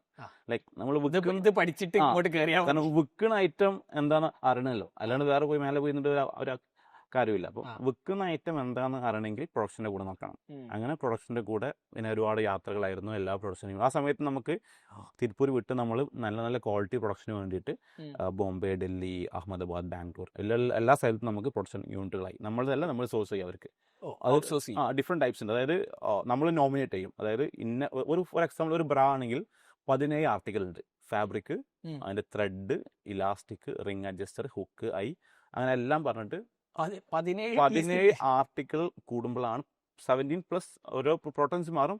ഇൻ അറൗണ്ട് ഒരു 17 ആർട്ടിക്കിൾസിന്റെ ഒരു ബ്രാക്ക്. ഇത് വളരെ ചെറിയ പീസ് ഉണ്ട്. യെസ്, ഇത്രയും പീസുകൾ കറക്റ്റായി അലൈൻ ചെയ്യുമ്പോഴാണ് ബ്രാവ. അതേപോലെ ഇലാസ്റ്റിക് ഇപ്പം സ്ട്രാപ്പിൽ ഉപയോഗിക്കുന്ന ഇലാസ്റ്റിക് അല്ല ബാൻഡിൽ യൂസ് ചെയ്യുക. ബാൻഡിൽ കുറച്ചുകൂടി തിക്കായിരിക്കും. അതേപോലെ ഹുക്ക് ആൻഡ് ഐ ഉണ്ട്. അത് 2x2 ഉണ്ട്, 3x3 ഉണ്ട്, 4x4 ഡിഫറെൻറ്റ്. അതായത് ഫോർ എക്സാമ്പിൾ 32 മുതൽ 36 സൈസുകൾക്ക് യൂസ് ചെയ്യുന്ന സ്ട്രാപ്പുകളോ ബാൻഡ് ഇലാസ്റ്റിക്കുകളായിരിക്കില്ല കുറച്ചുകൂടി സൈസ് കൂടുമ്പോൾ. ഇപ്പോൾ സെയിം പ്രൊഡക്റ്റ് ആണെങ്കിൽ പോലും 32 മുതൽ 34 വരെ ഒരു ഇലാസ്റ്റിക് ആയിരിക്കും യൂസ് ചെയ്യുക. 36 മുതൽ 38 മുതൽ 42 വരെ ചിലപ്പം വീതി കൂടിയ ഇലാസ്റ്റിക്. ബാക്കിലെ ഹുക്കിൻ്റെ ഇത് മാറും, ലെങ്ത്, വിങ്സിലെ ഹൈറ്റ് കൂടും. Depends on the body size അനുസരിച്ച് എല്ലാം മാറും. നിങ്ങളെ പ്രൊഡക്ഷനിലിട്ട് ഫുള്ള് കാണാനുണ്ട്, എല്ലാം ഞങ്ങൾക്ക് അറിയാം. അപ്പോൾ അങ്ങനെയാണ് പ്രോഡക്റ്റ് ഉണ്ടാക്കുക. അത് അറിയുമ്പോൾ മാത്രമാണ് നമുക്ക് ഒരു നല്ലൊരു സാധനം വിൽക്കാൻ പറ്റും. അപ്പം നമ്മൾ വിൽക്കുന്ന ഐറ്റം എന്താണെന്ന് എനിക്കറിയാണ്ട് ഞാൻ പോയി വിറ്റിട്ട് കാര്യമില്ല. അപ്പം ഈ പ്രൊഡക്ഷൻ യൂണിറ്റുകൾ ഇത് വെരി കോംപ്ലക്സ് മാനുഫാക്ചറിങ് ആണ്. ലൈക്ക് ഈ 17 ആർട്ടിക്കിൾ ഇപ്പം നമുക്കൊരു ഏത് കളറിലാണോ നമ്മൾ സെല് ചെയ്യുന്നത് ആ കളറിൽ മാച്ച് ചെയ്ത് വരണം. ആ കറക്റ്റ് കളർ മാച്ച് കിട്ടിയില്ലെങ്കിൽ ആ പ്രൊഡക്ഷൻ ഡെഡായി. അപ്പം ഇറ്റ്സ് വെരി കോംപ്ലക്സ്. അതേപോലെ കറക്റ്റ് സമയത്ത് നമുക്കിത് എന്ത് ചെയ്യാൻ പറ്റണം, മാനുഫാക്ചർ ചെയ്ത് എത്താൻ പറ്റണം. അപ്പം ഫോർ എക്സാമ്പിൾ നമ്മൾ ചെയ്യുന്നതെന്ന് വെച്ചാൽ നമ്മൾ ഡിഫറെൻറ്റ് മോഡ്സിൽ വർക്ക് ചെയ്യുക. ചില സ്ഥലത്ത് നമ്മൾ എല്ലാവും ഈ 17 ആർട്ടിക്കിൾ നമ്മൾ ഇൻ ഹൗസ് സ്റ്റോർ ചെയ്തിട്ട് നമ്മൾ ചെറിയ പ്രൊഡക്ഷൻ യൂണിറ്റിലാണെങ്കിൽ അവിടെ നമ്മൾ കൊടുക്കും. എന്നിട്ട് അവരെ സ്റ്റിച്ച് ചെയ്ത് പോകും. കാരണം ഫോർ എക്സാമ്പിൾ ഇതിപ്പോൾ നമുക്ക് ഇത് വെച്ചാൽ നമുക്ക് വേണ്ട ഫാബ്രിക് ഇപ്പം മാർക്കറ്റിൽ അവൈലബിൾ ഉള്ള ഫാബ്രിക് ആണ് നമ്മൾ എടുക്കുന്നതെങ്കിൽ നമുക്ക് പ്രശ്നമില്ല. പക്ഷെ നമുക്ക് നമ്മുടെ ഒരു ക്വാളിറ്റി മീറ്റ് ചെയ്തിട്ട് നമ്മളെ നീഡ് അനുസരിച്ച് നമ്മൾ ഫാബ്രിക് ഡെവലപ്പ് ചെയ്താണ് എടുക്കുക. അങ്ങനെ എടുക്കുമ്പോൾ ഒരു കളറിൽ 5000 മീറ്റർ എടുക്കണം. അപ്പോൾ ഈ ഒരു വോളി നമുക്ക് മീറ്റ് ചെയ്യാൻ പറ്റുമ്പോഴാണ് ഇത് എടുക്കാൻ പറ്റുക. അപ്പോൾ ആ ഒരു വോളി നമ്മൾ ചെറിയ ഏതെങ്കിലും പ്രൊഡക്ഷൻ യൂണിറ്റ് പോയിട്ട് അവരോട് എടുക്കാൻ പറഞ്ഞാൽ അവർക്ക് ചിലപ്പം അഫോർഡ് ചെയ്യാൻ പറ്റും. അപ്പോൾ നമ്മൾ എന്ത് ചെയ്യും, നമ്മൾ ഈ ഫാബ്രിക് നമ്മൾ എല്ലാ സാധനവും നമ്മൾ ഇൻ ഹൗസ് സോഴ്സ് ചെയ്യും. നമ്മൾ പ്രൊക്യൂർ ചെയ്തിട്ട് നമ്മൾ എന്ത് ചെയ്യും, ചെറിയ യൂണിറ്റുകൾക്ക് അത് കട്ട് ചെയ്തിട്ട് അവർക്ക് അയച്ചിട്ട് അവർ അവിടെ നിന്ന് സ്റ്റിച്ച് ചെയ്തെടുക്കും. അതൊരു പ്രോസസ്സ്. ചില സ്ഥലത്ത് നമ്മൾ കംപ്ലീറ്റ്ലി നോമിനേറ്റ് ചെയ്യും. അതായത് ഈ ആർട്ടിക്കിൾ ഏത് കമ്പനിയിൽ നിന്ന് വാങ്ങണം, അതിന്റെ മെഷർമെന്റ് എന്തായിരിക്കണം, ഇപ്പോൾ ഫാബ്രിക്കിന് GSM എന്തായിരിക്കണം, ഏത് കമ്പനി, അതായത് ഒരു സ്ക്വയർ മീറ്ററിൽ അതിന്റെ തിക്നെസ് എത്ര. ഓക്കെ, അപ്പോൾ നമ്മളത് നോക്കുമ്പോൾ ഏത് ഫാബ്രിക് ആയിരിക്കണം, അതേപോലെ ഏത് ഇലാസ്റ്റിക് ആയിരിക്കണം. ഇപ്പം പല ഇലാസ്റ്റിക് കമ്പനീസ് ഉണ്ട്. അപ്പോൾ നമുക്ക് വേണ്ട ക്വാളിറ്റിയിൽ നമ്മൾ, അതായത് നമ്മൾ ഫോർ എക്സാമ്പിൾ ഏതെങ്കിലും ഒരു ബ്രാൻഡിന്റെ ഇലാസ്റ്റിക് പോയിട്ട് നമ്മൾ അവിടെ പോയിട്ട് നമുക്ക് വേണ്ട ഇലാസ്റ്റിക് ഡെവലപ്പ് ചെയ്തെടുക്കും. എന്നിട്ട് ബാക്കി എല്ലാ പ്രൊഡക്ഷൻ യൂണിറ്റിലും അവിടെ നോമിനേറ്റ് ചെയ്യുമ്പോൾ അവർ അവിടെ നിന്ന് എടുക്കുമ്പോൾ സെയിം ക്വാളിറ്റി നമുക്ക് മീറ്റ് ചെയ്യാൻ പറ്റും. കാരണം ഇത് എല്ലാ ആർട്ടിക്കിൾസും കറക്റ്റായിട്ട് അലൈൻ ചെയ്ത് വന്നാൽ മാത്രമേ പ്രൊഡക്റ്റ് നന്നായിരിക്കുള്ളൂ. കാരണം ഇത് കാണുമ്പോൾ എല്ലാം ഒരേപോലെ ആയിരിക്കും. ബട്ട് ഇത് 2-3 പ്രാവശ്യം ഇട്ട് വാഷ് ചെയ്ത് കഴിയുമ്പോഴും ഇത് സെയിം കംഫർട്ടും സെയിം ക്വാളിറ്റി മീറ്റ് ചെയ്യണമെങ്കിൽ ഈ ഈച്ച് ആൻഡ് എവറി പോയിന്റ് നമ്മൾ നോക്കണം. അതാണ് നമ്മൾ ആദ്യം മുതലേ ഇങ്ങനത്തെ കാര്യങ്ങൾ ഇത്ര കോംപ്ലക്സ് ആണ്. നിങ്ങൾക്ക് മനസ്സിലായി, വെരി കോംപ്ലക്സ് ആൻഡ് ഇത് സപ്ലൈ ചെയിൻ ഇസ് വെരി ബുദ്ധിമുട്ട്. കാരണം ഇതിൽ ഏതെങ്കിലും ഒരു ആർട്ടിക്കിൾ സ്റ്റക്ക് ആയാൽ പ്രൊഡക്ഷൻ മൊത്തം നിൽക്കും. അത്രയും ഡെഡ് സ്റ്റോക്ക് ആവും, അത്രയും എമൗണ്ട് സ്റ്റോപ്പ് ആവും, അത്രയും ഇൻവെന്ററി ബ്ലോക്ക് ആവും, ബുദ്ധിമുട്ടാണ്. അപ്പം ഇറ്റ്സ് വെരി കോംപ്ലക്സ്. അപ്പോൾ അത് നമ്മൾ കംപ്ലീറ്റ്ലി നോമിനേറ്റ് ചെയ്യും. ഇന്ന ബ്രാൻഡിന് മാത്രമേ എടുക്കാൻ പാടുള്ളൂ. അവിടെ ഓൾറെഡി നമുക്ക് വേണ്ട ക്വാളിറ്റി സെറ്റ് ചെയ്ത് വെച്ചിട്ടുണ്ടാവും. അത് നമ്മൾ ടെസ്റ്റ് ചെയ്ത് ലാബ് ടെസ്റ്റ് ചെയ്തിട്ടൊക്കെയാണ് എടുക്കുക. കാരണം ഇത് കളർ പോകാൻ പാടില്ല, പിന്നെ ഇലാസ്റ്റിക് 10 പ്രാവശ്യം ഒഴിച്ചാൽ ബാക്ക് തന്നെ പോകണം, അതേപോലെ നിൽക്കാൻ പാടില്ല. എവരിത്തിങ് നമ്മൾ നോക്കണം. അങ്ങനെയാണ് ഒരു ബ്രാൻഡ് ബിൽഡ് ചെയ്യാൻ പറ്റുള്ളൂ. ഒബ്വിയസ്ലി, കാരണം പ്രോഡക്റ്റ് നല്ലതല്ലെങ്കിൽ നമ്മൾ എന്ത് കളർ പറഞ്ഞിട്ടും ഒരു കാര്യമില്ല. അടുത്ത പ്രാവശ്യം കിട്ടുന്ന പ്രോഡക്റ്റ് വേറെ ആണെങ്കിൽ പോയി. അപ്പോൾ പ്രൊഡക്റ്റ് നല്ലതായിട്ട് മാത്രമാണ് മാർക്കറ്റിൽ നിൽക്കുന്നത്. Actually it's A graveyard of brands ഈ സെഗ്മെന്റ്. കാരണം കുറെ ബ്രാൻഡ്സ് വരും, സസ്റ്റെയിൻ ചെയ്യാൻ പറ്റില്ല. കാരണം എല്ലാവരും വിചാരിക്കുന്നത് എളുപ്പമല്ല. കുറച്ച് ബ്രാൻഡ് എടുക്കുന്നു, സൈസ് എടുക്കുന്നു, സെല് ചെയ്യുന്നു, ഡിസ്ട്രിബ്യൂഷൻ ആക്കുന്നു, മാർക്കറ്റ്. ബട്ട് അത് അങ്ങനെയല്ല. ഒന്നാമത് ആൾക്കാരെ കൊണ്ട് സ്വിച്ച് ചെയ്യിപ്പിക്കാൻ ഭയങ്കര ഭയപ്പാട്. അത് സ്വിച്ച് ചെയ്ത് കഴിഞ്ഞിട്ട് പിന്നെ അവരെ റീറ്റെയിൻ ചെയ്യണമെങ്കിൽ ഈ ക്വാളിറ്റി മീറ്റ് ചെയ്യണമല്ലോ. അതിന്റെ കൂടെ തന്നെ എവറി 500 കിലോമീറ്റേഴ്സിൽ ഇത് മാറും. അപ്പം കേരളത്തിൽ പോകുന്ന കളേഴ്സ് അല്ല തമിഴ്നാട്ടിൽ പോവുക. തമിഴ്നാട്ടിൽ കുറച്ചും കൂടി ഒരു ഡാർക്കർ ഫ്ലൂറസൻ കളേഴ്സ് ആയാലും അവർ ഹാപ്പിയാണ്. ഇവിടെ കേരളത്തിൽ ഏറ്റവും ബെസ്റ്റ് ആയിട്ടുള്ള, കാരണം നമ്മളെ ആൾക്കാർ കുറച്ചും കൂടി എഡ്യൂക്കേറ്റഡ് ആണ്, കുറച്ചും കൂടി എക്സ്പോഷർ ഉണ്ട്. നമ്മളെ ആൾക്കാരെ ക്വാളിറ്റി അതാണ്. ലൈക്ക് എന്താ പറയുക, നമുക്ക് ഈ പുതിയ ഐറ്റംസ് ട്രൈ ചെയ്യുന്ന ആൾക്കാർ നോക്കും. കാരണം ഈ അണ്ടർ ഗാർമെന്റ്സിൽ എപ്പോഴും അവർ കൂടുതൽ ക്വാളിറ്റിയുടെ സാധനമാണ് പ്രിഫർ ചെയ്യുക. കാരണം it's very close to body, intimate natural ഐറ്റമാണ്. അപ്പോൾ അതിൽ കാരണം നല്ല ഫാബ്രിക് അല്ലെങ്കിൽ ഇച്ചിങ് വരും, അലർജി ഇഷ്യൂസ് ഒക്കെ വരും. അപ്പോൾ നല്ല പ്രൊഡക്റ്റാണ് അധിക കസ്റ്റമേഴ്സും പ്രിഫർ ചെയ്യുക. കാരണം പ്രൈസ് ഒരു കൺസേൺ. ഫോർ എക്സാമ്പിൾ ഇപ്പം നമ്മുടെ നാട്ടിൽ ഒരു 600 റുപ്പീസിൻ്റെ കുർത്തിയോ ടോപ്പ് എടുക്കുന്ന ആൾ പോലും അണ്ടർ ഗാർമെന്റ്സ് വാങ്ങുമ്പോൾ അറൗണ്ട് 1000 രൂപേൻ്റെ അടുത്ത് ബില്ല് വരും. കാരണം അതിൽ അവർ ക്വാളിറ്റി വെരി വെരി ഇമ്പോർട്ടൻറ്റ്. കാരണം വെരി ക്ലോസ് ടു ഹാർട്ട്. പിന്നെ എല്ലാ ദിവസവും വേറെ ചെയ്യുന്ന സാധനം. അതെ, പിന്നെ അത് ഈ ഇപ്പം കംഫേർട്ട് കറക്റ്റായിട്ട് മീറ്റ് ചെയ്തില്ലെങ്കിൽ പുറത്ത് നമ്മൾ എന്തിട്ടുള്ള ഔട്ടർ വെയർ നമുക്കൊരു കോൺഫിഡൻസ് വരില്ല. അപ്പോൾ confidence should start from inside. ശരിയല്ല. അപ്പോൾ അത് കറക്റ്റായി മീറ്റ് ചെയ്താൽ മാത്രമേ, ഫോർ എക്സാമ്പിൾ ഇപ്പം ജോലിക്ക് പോകുന്ന സ്ത്രീകളാണെങ്കിൽ ലേഡീസ് ആണെങ്കിൽ അവർക്കൊക്കെ അവർ ആ വർക്കിൽ കോൺസെൻട്രേറ്റ് ചെയ്യുമ്പോൾ ഇതൊരു ഇഷ്യൂ ആയിട്ട് അവർക്ക് ഒരിക്കലും വരരുത്. കാരണം ഇത് ആ ഒരു കൺസേൺ ആവരുത്. കാരണം ഇത് രാവിലെ മോർണിംഗ് നമ്മൾ കുളിച്ച് മാറ്റുമ്പോൾ ഇത് മുട്ട് കഴിഞ്ഞാൽ പിന്നെ അത് കഴിഞ്ഞു, അതിനെക്കുറിച്ച് പിന്നെ തോട്ട് വരരുത്. കാരണം അത്ര കംഫർട്ട് ആയിരിക്കണം. കാരണം കംഫർട്ട് എന്നുള്ളത് ഒരു USP പോലും അല്ല. കാരണം അതാണ് അതിന്റെ ബേസിക് നീഡ്. ബേസിക് നീഡ് അത് ഒരിക്കലും നമ്മളൊരു മാർക്കറ്റിംഗ് ആയിട്ട് പറയാൻ പാടില്ല. കാരണം അതല്ല നമ്മളെ മാർക്ക്, അതൊരു ബേസിക് ഇതാണ്. കാരണം ഏറ്റവും മിനിമം അത് കൊടുത്തില്ലെങ്കിൽ പിന്നെ ഈ ബിസിനസ് നിന്നിട്ട് കാര്യമില്ല. അപ്പം അങ്ങനെയാണ് ആക്ച്വലി ഇത് വരും. അപ്പം നമ്മൾ ആ സമയത്ത് കറക്റ്റ് പ്രൊഡക്റ്റും കസ്റ്റമർ എഡ്യൂക്കേറ്റ് ചെയ്തും കറക്റ്റ് അവർക്ക് വേണ്ട പ്രൊഡക്ട്സ് നല്ല പ്രൈസിലും കൊടുത്തുകൊണ്ടാണ് സക്സസ് ചെയ്യാൻ പറ്റും. അപ്പോൾ അതിൻ്റെ കൂടെ നമ്മൾ പ്രൊഫഷണലായിരുന്നു കൂടുതൽ സ്പെൻഡ് ചെയ്തത്. ഇപ്പോഴും മെയിൻലി പ്രൊഫഷൻ തന്നെയാണ് സ്പെൻഡ് ചെയ്യുന്നതും. കാരണം പ്രൊഡക്ഷൻ തന്നെയാണ്. അപ്പൊ നിങ്ങൾ പ്രൊഡക്ഷൻ പഠിച്ചു, നിങ്ങൾ എല്ലായിടത്തും പോയി. നിങ്ങൾക്ക് ആ സമയത്ത് തന്നെ അത്യാവശ്യം കോൺട്രാക്ട് മാനുഫാക്ചറിങ് അല്ലെങ്കിൽ ചെറിയ ചെറിയ യൂണിറ്റ്സ് ഉണ്ട്. അവിടെ നിങ്ങൾ അവർക്ക് പറ്റില്ലെങ്കിൽ നിങ്ങൾ പ്രൊക്യൂർ ചെയ്ത സാധനം കൊടുക്കും, എന്നിട്ട് ഞങ്ങൾക്ക് ഇങ്ങനെയാണ് വേണ്ടതെന്ന് പറയും. ഓക്കെ, അപ്പൊ പ്രൊഡക്ഷൻ പഠിച്ചു.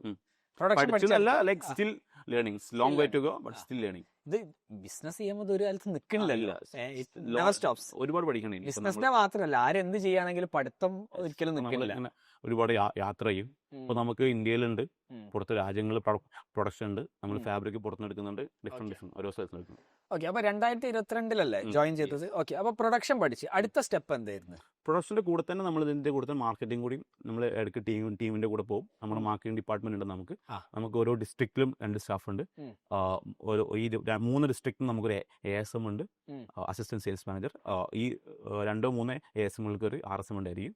അതിന് മുന്നിൽ നമ്മുടെ ജനറൽ മാനേജർ. ഫുൾ കംപ്ലീറ്റ് സിസ്റ്റത്തിലാണ് ഇപ്പോൾ കറക്റ്റ് ആണ് ചെയ്യുന്നത്. അപ്പോൾ അതായത് ഞാനോ ഫാദറോ ഇല്ലെങ്കിൽ പോലും കമ്പനി വളരെ സ്മൂത്ത് ആയിട്ട് ഞങ്ങൾ ഉള്ളതിനേക്കാൾ ബെറ്റർ ആയിട്ട് പോകും.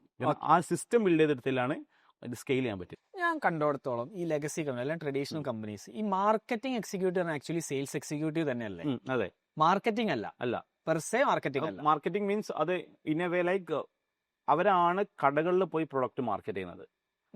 അതുകൊണ്ടാണ് മാർക്കറ്റിംഗ് എന്ന് പറയുന്നത്. കാരണം കടകളിൽ പ്രൊഡക്റ്റ് മാർക്കറ്റ് ചെയ്താൽ മാത്രമേ അത് എന്തുള്ളൂ സെയിലായി വരുള്ളൂ. കാരണം അതിന് അവരത് എടുക്കില്ല സ്വാഭാവികമായിട്ട്. അപ്പൊ ഇവര് കടകളിൽ പോയിട്ട് ആ പർച്ചേസ് മാനേജറിനാണോ അല്ലെങ്കിൽ ഷോപ്പ് ഓണേഴ്സിനോ പ്രൊഡക്റ്റ് അവർ മാർക്കറ്റ് ചെയ്യും ആദ്യം, എന്നിട്ടാണ് അത് അവിടെ basically marketing and sales executive എന്നല്ലേ പറയല്?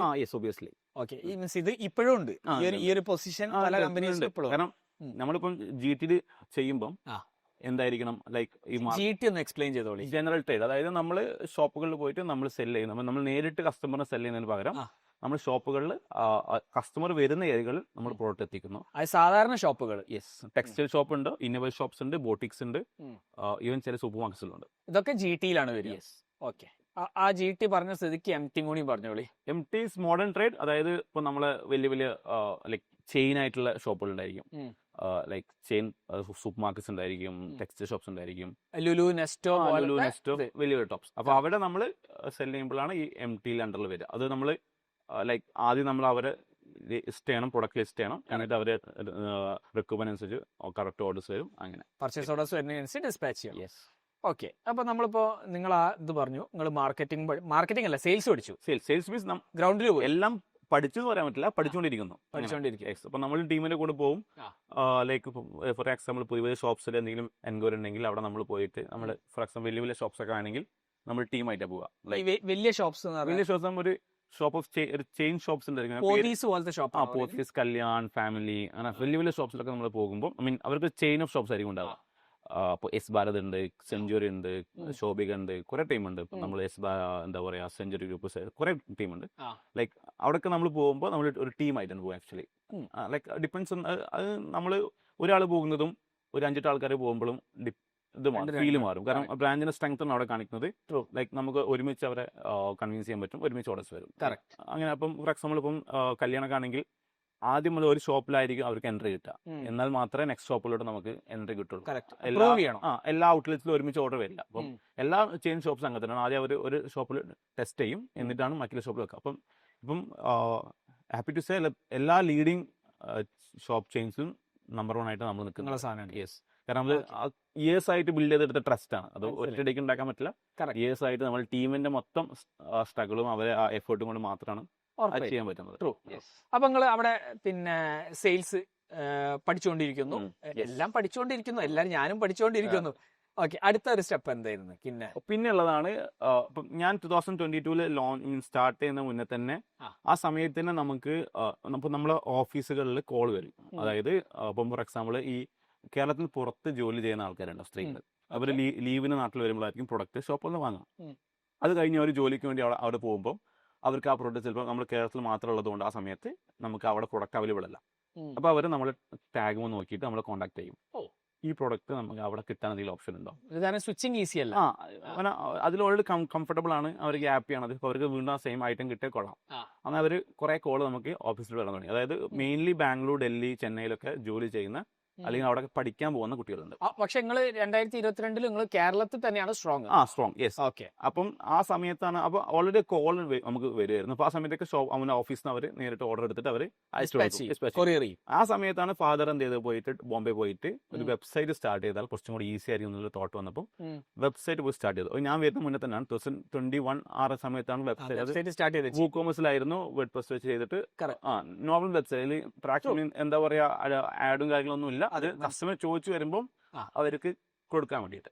അപ്പം ഞാൻ ലോഞ്ച് ചെയ്തതിന് ശേഷം, ഞാൻ ജോയിൻ ചെയ്തതിന് ശേഷമാണ് ഇതൊന്നും കൂടി ഒന്ന്, കാരണം ഇതിൽ കുറച്ചും കൂടി ചാൻസ് ഉണ്ട്. കാരണം ഒബ്വിയസ്ലി നമ്മൾ അവിടുന്ന് കണ്ടുവരുന്നത് അത് തന്നെയാണ്, ആൾക്കാർ ഓൺലൈനിൽ പർച്ചേസ് ചെയ്യുന്നുണ്ട്. കാരണം ഈ അണ്ടർ ഗാർമെന്റ്സിന് ഒരു ഇഷ്യൂ എന്താണെന്ന് വെച്ചാൽ ആൾക്കാർ ഓൺലൈൻ പർച്ചേസ് ചെയ്യാൻ മടിക്കുന്നത് എന്താണെന്ന് വെച്ചാൽ സൈസുകൾ കറക്റ്റായി കിട്ടുമോ, അല്ലെങ്കിൽ ഇതിന് റിട്ടേൺസ് ഇല്ല. കാരണം ശരിയാണ്, റിട്ടേൺസ് ഇല്ലാത്തതുകൊണ്ട് കസ്റ്റമേഴ്സിന് അത് എക്സ്ചേഞ്ച് ചെയ്യാൻ പറ്റൂല. അപ്പോൾ അങ്ങനത്തെ ഒക്കെ തോട്ട് പ്രോസസ് കാരണം കസ്റ്റമർ പൊതുവെ പുതിയ പ്രൊഡക്റ്റുകൾ വെബ്സൈറ്റിൽ പ്രിഫർ ചെയ്യാറില്ല. പക്ഷെ ഓൾറെഡി യൂസ് ചെയ്ത കസ്റ്റമേഴ്സിനാണെങ്കിൽ അവർക്ക് ഇത് കിട്ടിയാൽ കുറച്ചും കൂടി ഈസിയാണ്.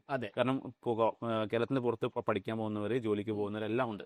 എക്സിസ്റ്റിംഗ് കസ്റ്റമർ ബേസിന് ഇത് ഈസി ആയിട്ട് പർച്ചേസ് ചെയ്യാം. കാരണം അവർക്ക് അറിയാം ഈ പ്രൊഡക്റ്റ് ഇന്ന സൈസ് വാങ്ങിച്ചാൽ എനിക്ക് ഫിറ്റ് ആയിരിക്കും. പുതിയ ആൾക്കാരെ വെബ്സൈറ്റ് ത്രൂ കൺവേർട്ട് ചെയ്യാൻ ചെറിയൊരു ബുദ്ധിമുട്ടുണ്ട്. പിന്നെ നമ്മൾ ആ ട്രസ്റ്റ് ബിൽഡ് ചെയ്തിട്ട് ഓക്കെ വേണം. ലൈക്ക് അപ്പം ഞാൻ ജോയിൻ സമയത്ത് എനിക്ക് തോന്നി ഇത് കുറച്ചും കൂടി നെക്സ്റ്റ് ലെവലിലേക്ക് എത്തിക്കേണ്ട ആവശ്യമാണ്. കാരണം അതാണ് ആ സമയത്ത് ഒരു ഇക്കം ട്രെൻഡ് ഉണ്ട്. ലൈക്ക് ഫുൾ അതാണല്ലോ ആക്ച്വലി D2C ഇന്ത്യയിൽ ഭയങ്കര ബൂമാണ് സമയമാണ്. കാരണം അത് മാത്രമല്ല, സസ്റ്റെയിൻ ചെയ്യണമെങ്കിൽ നമ്മൾ അവിടെ വേണം. കാരണം കസ്റ്റമർ എവിടേക്കാണുള്ളത് അവിടെയൊക്കെ നമ്മൾ പ്രൊഡക്റ്റ് വേണം.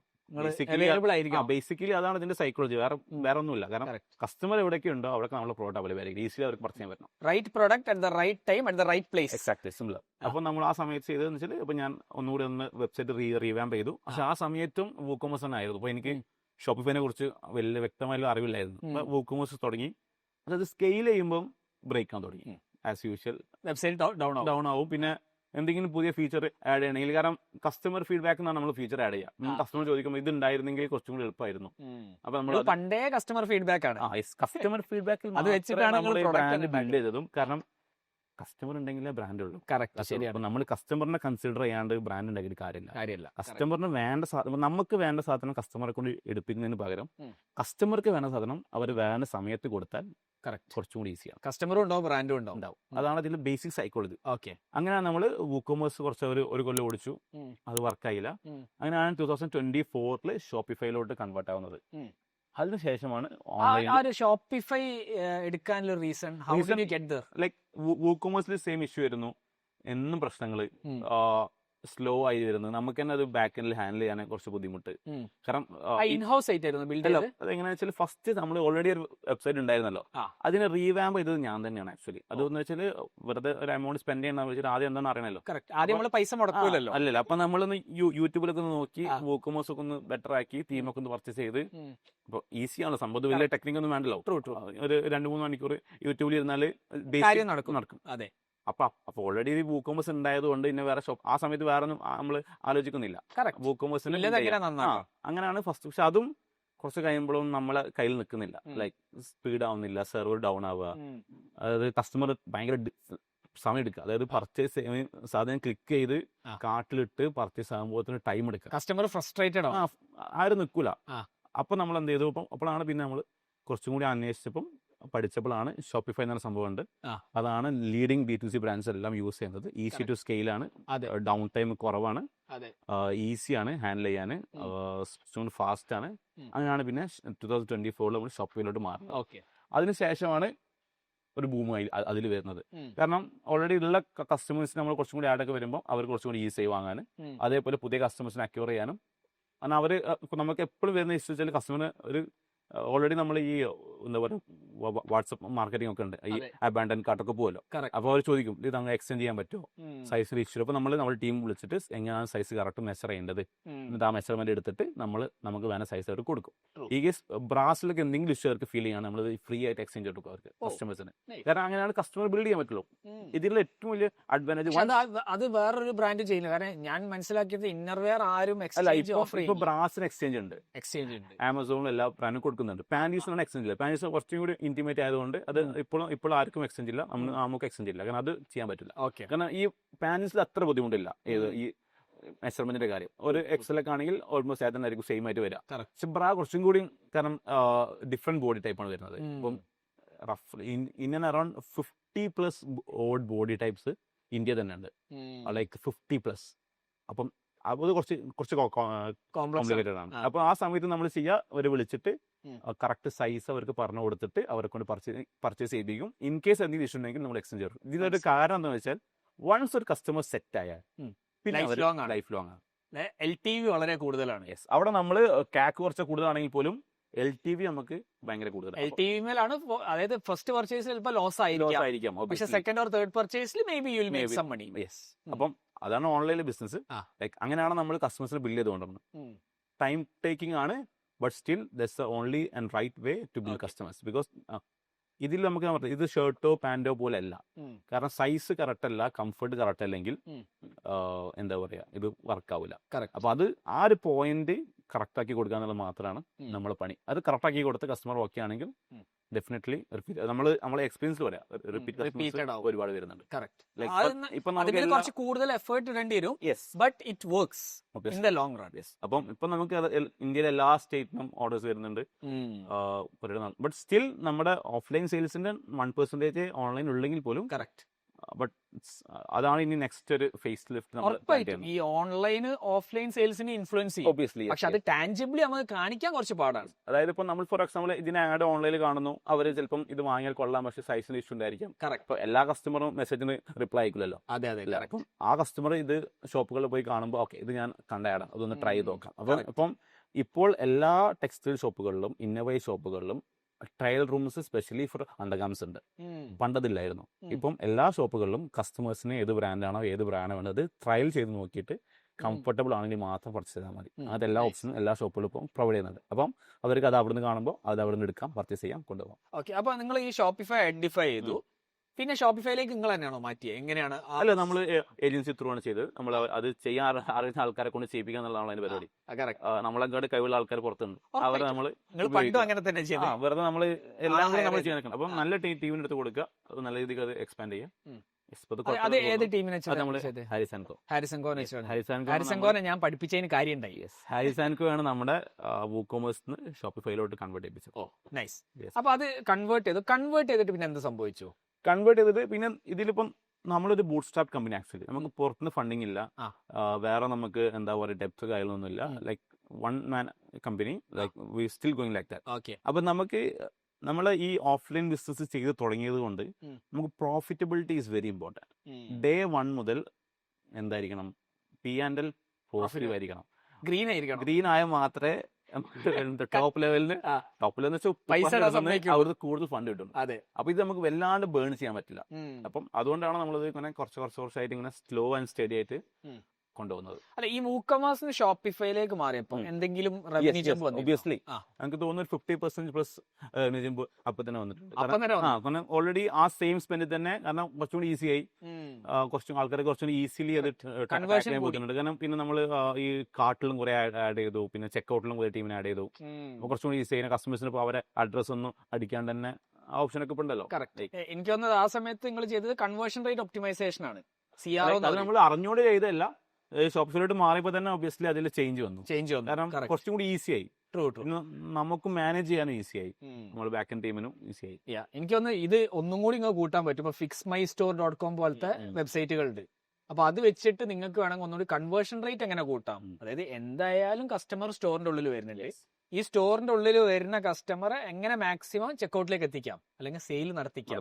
അപ്പൊ അത് എന്തവിടെ കൂട്ടിക്കഴിഞ്ഞാലും ഇറ്റ് ഈസ് ജസ്റ്റ് എന്താ പറയാ, one time expense, but end വരെ കിട്ടും. ഒബ്വിയസ്ലി ഇപ്പൊ നമ്മള് ആമസോണിലുണ്ട്, ഫ്ലിപ്കാർട്ടിലുണ്ട്, വെബ്സൈറ്റിലുണ്ട്, സോ എവറി പ്ലാറ്റ്ഫോമിൽ നമ്മളുണ്ട്.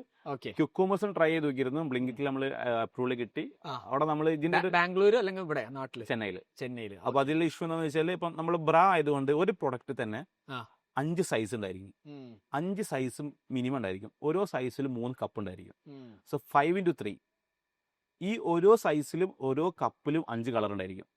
സോ ഒരു പ്രൊഡക്റ്റിലെ SKU വേരിയൻസ് ഭയങ്കര കൂടുതലാണ്. അപ്പൊ അത് ഇപ്പം ഈ ക്യുക്കോമേഴ്സ് അറിയല്ലോ, ആ ഡാർക്ക് സ്റ്റോറിൽ 3000 സ്ക്വയർ ഫീറ്റ്, ആ ഡാർക്ക് സ്റ്റോറിൽ ഇത്രയും പ്രൊഡക്റ്റ് കയറൂല. കയറിയാലും എല്ലാ പ്രൊഡക്റ്റും ഒരേപോലെ സെല്ലായി പോകില്ല. അപ്പൊ അതുകൊണ്ട് നമ്മൾ ബ്രാ അതിൽ ലോഞ്ച് ചെയ്തില്ല. അതിന് പകരം നമ്മൾ പാൻറ്റീസ് ലോഞ്ച് ചെയ്തു. പാൻറ്റീസ് കുറച്ചും കൂടിയും നമുക്ക് ക്യുക്കമേഴ്സിലേക്ക് വരാം. അതിന്റെ മുമ്പ് നിങ്ങൾ വെബ്സൈറ്റ് തുടങ്ങി, ഊക്കമേഴ്സിന് ഷോപ്പിഫൈയിലേക്ക് മൈഗ്രേറ്റ് ചെയ്ത് എപ്പോഴാണ് മാർക്കറ്റ് പ്ലേസ്, ആമസോൺ അല്ലെങ്കിൽ ഫ്ലിപ്കാർട്ട് പോലത്തെ മാർക്കറ്റ് പ്ലേസിലേക്ക്? അത് നമ്മൾ 2022 തന്നെ ഈ വെബ്സൈറ്റിന്റെ കൂടെ തന്നെ അതും സ്റ്റാർട്ട് ചെയ്തിരുന്നു. ഒരുമിച്ച് സ്റ്റാർട്ട് ചെയ്തു. കാരണം ആമസോൺ ഫ്ലിപ്കാർട്ട് അത് ഇനീഷ്യലി സ്റ്റാർട്ട് ചെയ്തത് ഞാൻ തന്നെയാണ്. അതിൽ ഫസ്റ്റ് ലിസ്റ്റ് ചെയ്തതും അക്കൗണ്ട് എടുത്തതൊക്കെ ഞാൻ തന്നെയാണ്. എന്നിട്ടാണ് പിന്നെ നമ്മൾ ഒപ്റ്റിമൈസ് ചെയ്യാനും സെയിൽ കൂട്ടാനും ആഡ് റൺ ചെയ്യാനൊക്കെ വേണ്ടിയിട്ട് ടീം ആക്കുന്നത്. Very nice. അപ്പം നിങ്ങൾ അത് തുടങ്ങി. ഇപ്പൊ ആമസോണും ഫ്ലിപ്കാർട്ടും ഒക്കെ ഇൻഹൗസ് ആണോ മാനേജ് ചെയ്യുന്നത്, ഏജൻസീസ് ഉണ്ടോ? ഇൻഹൗസും ഉണ്ട്, ഏജൻസീസും ഉണ്ട്. മൾട്ടിപ്പിൾ ഏജൻസീസ് നമ്മൾ ചെയ്യുന്നുണ്ട് ഓരോ കാര്യങ്ങൾ. ഓക്കെ. അപ്പൊ ആമസോൺ, ഫ്ലിപ്കാർട്ട് അവിടെ നിങ്ങൾ ആരെയാ യൂസ് ചെയ്യുന്നത്? എങ്ങനെ ഏജൻസികൾ? ഇപ്പം ടിനിസോ ഉണ്ട് നമ്മളെ ഹാൻഡിൽ ചെയ്യുന്നത്. ദാവൂദ് ഖാന്റെ ടിനിസോ ആണ് നമ്മളെ ആമസോൺ ഫ്ലിപ്കാർട്ട് ഹാൻഡിൽ ചെയ്യുന്നത്. അതിന് കൂടുതൽ നമുക്ക് ഇൻഹൗസ് ടീമുണ്ട്. ഓക്കെ, കൊളാബറേഷൻ വർക്ക് ചെയ്യുന്നത് ആക്ച്വലി. ഓക്കെ. അപ്പൊ നിങ്ങൾ പിന്നെ ആൽഫ സെല്ലേഴ്സ് നോക്കിയിരുന്നു? ഇല്ല, ആൽഫ സെല്ലേഴ്സ് നോക്കിയിട്ടില്ല. അത് നോക്കണം. അതായത് നിങ്ങളെ ഡിസ്ട്രിബ്യൂട്ടർ പറഞ്ഞ പോലെയാണ്. ആക്ച്വലി നിങ്ങൾക്ക് വേറെ തന്നെ ഒരു ടീമുണ്ട്, ആൽഫ സെല്ലേഴ്സ്. കാരണം ഈ മാർക്കറ്റ് പ്ലേസ് ആയിക്കോട്ടെ, വെബ്സൈറ്റ് അത് ക്രാക്ക് ചെയ്യാൻ കുറച്ച് സമയം എടുത്ത് നമുക്ക്. അതായത് ഇപ്പോൾ നമ്മളിപ്പോൾ ഷോപ്പുകൾ നോക്കുകയാണെങ്കിൽ അവിടെ ഈ ആവറേജ് ഓർഡർ വാല്യൂ ഇഷ്യൂ അല്ല, ഒരു ബാസ്ക്കറ്റ് സൈസ് ഇഷ്യൂ അല്ല. കാരണം അവിടെ ഇപ്പം 100 രൂപൻ്റെ ഐറ്റം 1000 രൂപ ഐറ്റം ഒന്നും വിറ്റാൽ അത് വല്ലാണ്ട് ബാധിക്കില്ല. പക്ഷെ ഓൺലൈൻ അങ്ങനെയല്ലോ, അങ്ങനെയല്ല. കാരണം average order value is very important. Correct. Customer acquisition കോസ്റ്റും RT ഒക്കെ കൺസിഡർ ചെയ്ത് വേണം ആവറേജ് ഓർഡർ വാല്യൂ മിനിമം എത്ര. അപ്പോൾ നമ്മൾ മിനിമം 1 പീസോ 2 പീസോ സെൽ ആയാലും നമുക്ക് എന്താവില്ല, വെബ്സൈറ്റിൽ ലാഭകരമാവില്ല. അപ്പോൾ ഇത് വെച്ചിട്ട് നമുക്ക് ഒരേ കാര്യം സ്കെയിൽ ചെയ്യാൻ പറ്റില്ല. കറക്റ്റ്. അപ്പോൾ അതിൽ നമ്മൾ ക്രാക്ക് ചെയ്യാൻ വേണ്ടിയിട്ടുള്ള സ്ട്രാറ്റജീസ് നമ്മൾ കണ്ടെത്താൻ തന്നെ ഒരു സമയം എടുത്തു. അപ്പോൾ അത് കണ്ടെത്തിയതിന് ശേഷമാണ് നമുക്ക് ഇതൊരു പ്രോഫിറ്റബിൾ ആയിട്ട് ഇപ്പോൾ കൊണ്ടുപോകാൻ പറ്റുന്നത്. ഇനി ഇതിനെ എന്ത് ചെയ്യാൻ പറ്റണം? ഇപ്പൊ നിങ്ങൾ കണ്ടെത്തിയ എന്താ? അതായത് ഇപ്പോൾ നമ്മൾ പാക്സ് ആയിട്ട് നമ്മൾ സെൽ ചെയ്യാൻ തുടങ്ങി. അത് pack of 3, pack of 2, combo packs. ഈ പാക്ക് ഓഫ് 3 അതായത് ഓൾറെഡി കസ്റ്റമേഴ്സ് പർച്ചേസ് ചെയ്യുക, പാക്സ് ആയിട്ട് പർച്ചേസ് ചെയ്യുക, 2-3 പീസ് വാങ്ങാം. അതിലൊരു പ്രശ്നം എന്ന് വെച്ചാൽ പുതിയ കസ്റ്റമർ ആകുമ്പോൾ അവർക്ക് ഈ ഒന്നേ വാങ്ങിക്കാൻ തോന്നും. അപ്പോൾ ഒരേ സമയം 2 ഉണ്ട്. അപ്പോൾ ഫസ്റ്റ് കസ്റ്റമർ ആകുമ്പോൾ അവർ 1 വാങ്ങും, പിന്നെ അവർ വാങ്ങും, പാക്ക് ഓഫ് 3 വാങ്ങും. അങ്ങനെയാണ് നമ്മൾ എന്താകുന്നത്, ഇതിനെ ഈ ഒരു പ്രോഫിറ്റബിൾ എത്തുന്നത്. മിനിമം എനിക്ക് തോന്നുന്നു 1000+ AOV ഉണ്ടെങ്കിലാണ് ഇത് പ്രോഫിറ്റബിളി അറ്റ്ലീസ്റ്റ് ബ്രേക്ക് ഈവനിലെങ്കിലും റൺ ചെയ്യാൻ പറ്റുള്ളൂ. കറക്റ്റ്. അപ്പം അത് ഒന്ന് ക്രാക്ക് ചെയ്തതിന് ശേഷമാണ് ഇനി എന്ത് ചെയ്യണം, സ്കെയിൽ ചെയ്യണം. കാരണം ഇപ്പോൾ നമ്മൾ ബേസ് ഫസ്റ്റ് ആദ്യം ചെയ്തതും അത് തന്നെയാണ്, ബേസ് കറക്റ്റാക്കി. ബേസ് കറക്റ്റാക്കിയിട്ടാണ് സ്കെയിൽ ചെയ്തത്. നമ്മൾ ബേസ് കറക്റ്റാക്കാണ്ട് സ്കെയിൽ ചെയ്യാൻ പോയാൽ അത് ബാക്ക് ഫെയർ ആയി. ഓൺലൈനിലായിക്കോട്ടെ, മാർക്കറ്റ് പ്ലേസുകളുടെ എല്ലാം നമ്മൾ മനസ്സിലാക്കുക, ബേസ് കറക്റ്റ് ചെയ്യുക. ഓക്കെ ആണെങ്കിൽ സ്കെയിൽ ചെയ്യുക, അത് നോക്കിയിട്ട് സ്കെയിൽ ചെയ്യുക. Like okay. അവിടെ എനിക്കൊരു ചോദ്യമില്ല, ഞാനിപ്പോൾ പലരോട് സംസാരിക്കലുണ്ട്. അതായത് ഓൺലൈൻ ജസ്റ്റ് അനദർ ചാനലാണ്. അതായത് ഓഫ്ലൈനിൽ നിങ്ങൾ വെക്കുന്നു, അത് MT ഉണ്ട്, GT ഉണ്ട്, പിന്നെ ഓൺലൈനിൽ ക്യുക്കമേഴ്സ് ഉണ്ട്, മാർക്കറ്റ് പ്ലേസ് ഉണ്ട്, സ്വന്തം D2C സ്റ്റോർ ഉണ്ട്, എല്ലാം ഉണ്ട്. ഈ ഓൺലൈനിൽ നിങ്ങളിപ്പം ആഡ്സിന് സ്പെൻഡ് ചെയ്യും. അപ്പോൾ ബേസിക്കലി നോർമലി എല്ലാ ബിസിനസ് ആഡ്സ്മെന്റ് സ്പെൻഡ് ചെയ്ത് ഓക്കെ ഇത് പ്രോഫിറ്റബിൾ ആവണം.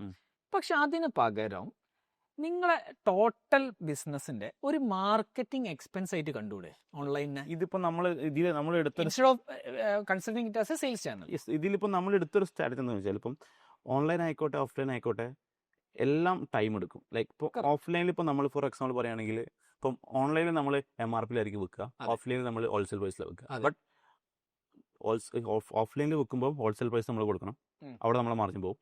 ഓൺലൈൻ ആകുമ്പോൾ നമുക്ക് ആഡ് റൺ ചെയ്യണം, സ്റ്റോറിന്റെ എക്സ്പെൻസ് ഉണ്ട്, ഉറപ്പായിട്ടും ഷിപ്പിംഗ് കോസ്റ്റ് ഉണ്ട്, അപ്പം RTO ഉണ്ട്, എല്ലാം ഭയങ്കര കോസ്റ്റാണ്. അപ്പം ഇതെല്ലാം വരും. അപ്പം ഒരു ഓഫ്ലൈൻ സ്റ്റോർ സ്റ്റാർട്ട് ചെയ്യുമ്പം എല്ലാവർക്കും അറിയാം ഒരു 2 വർഷം 3 വർഷം കൊണ്ട് അത് ബ്രേക്ക് ഇവൻ ആവുള്ളൂ.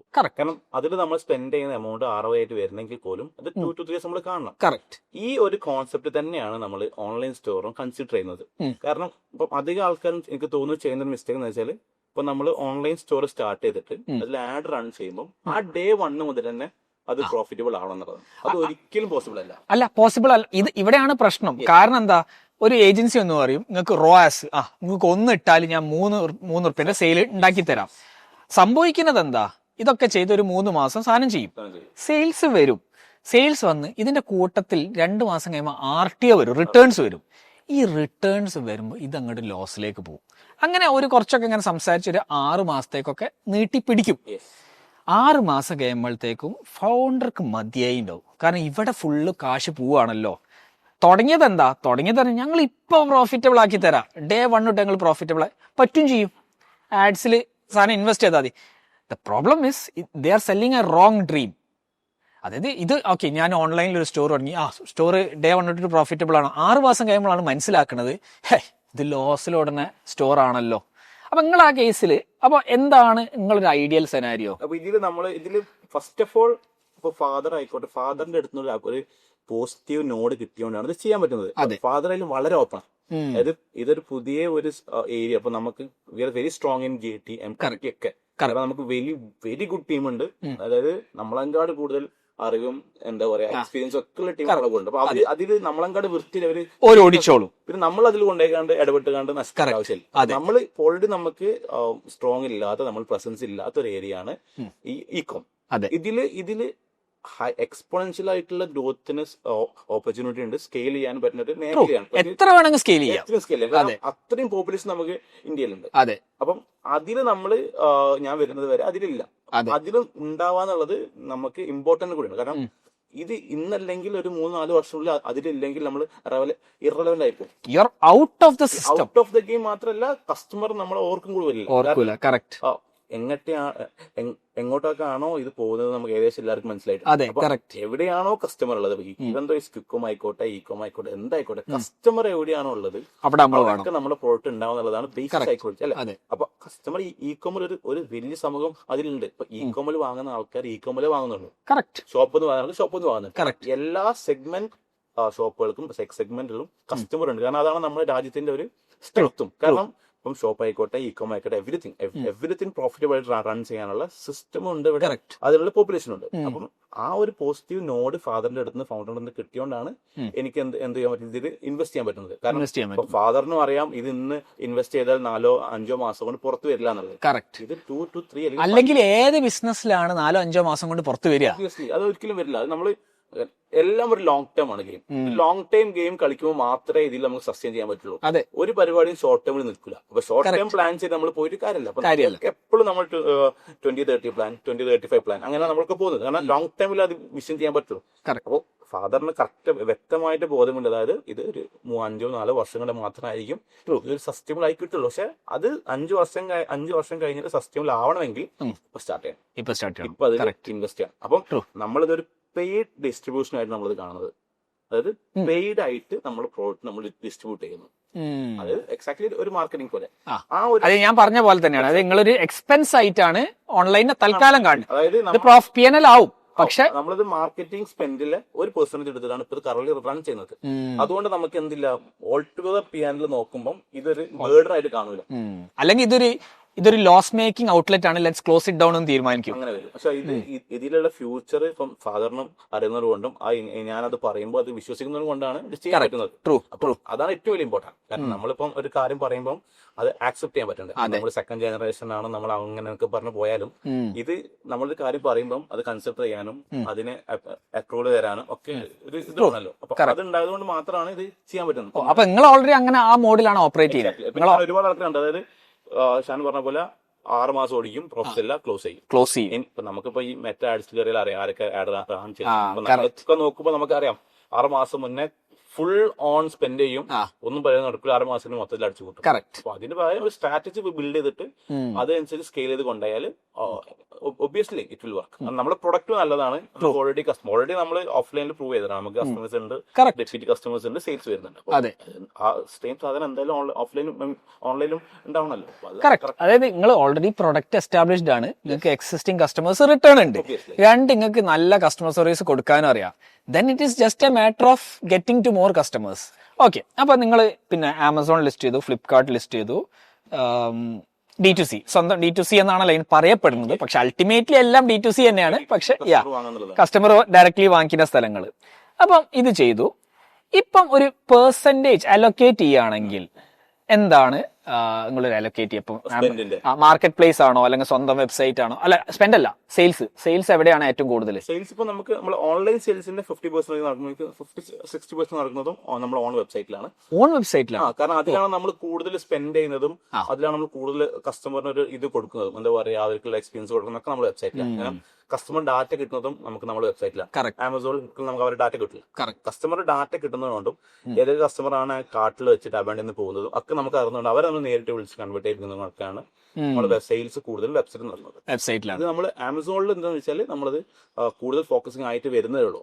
അതിൽ ഈ വെബ്സൈറ്റിൽ സെയിം സ്ട്രാറ്റജി ആമസോണിൽ ചിലപ്പോൾ വർക്ക് ആവില്ല.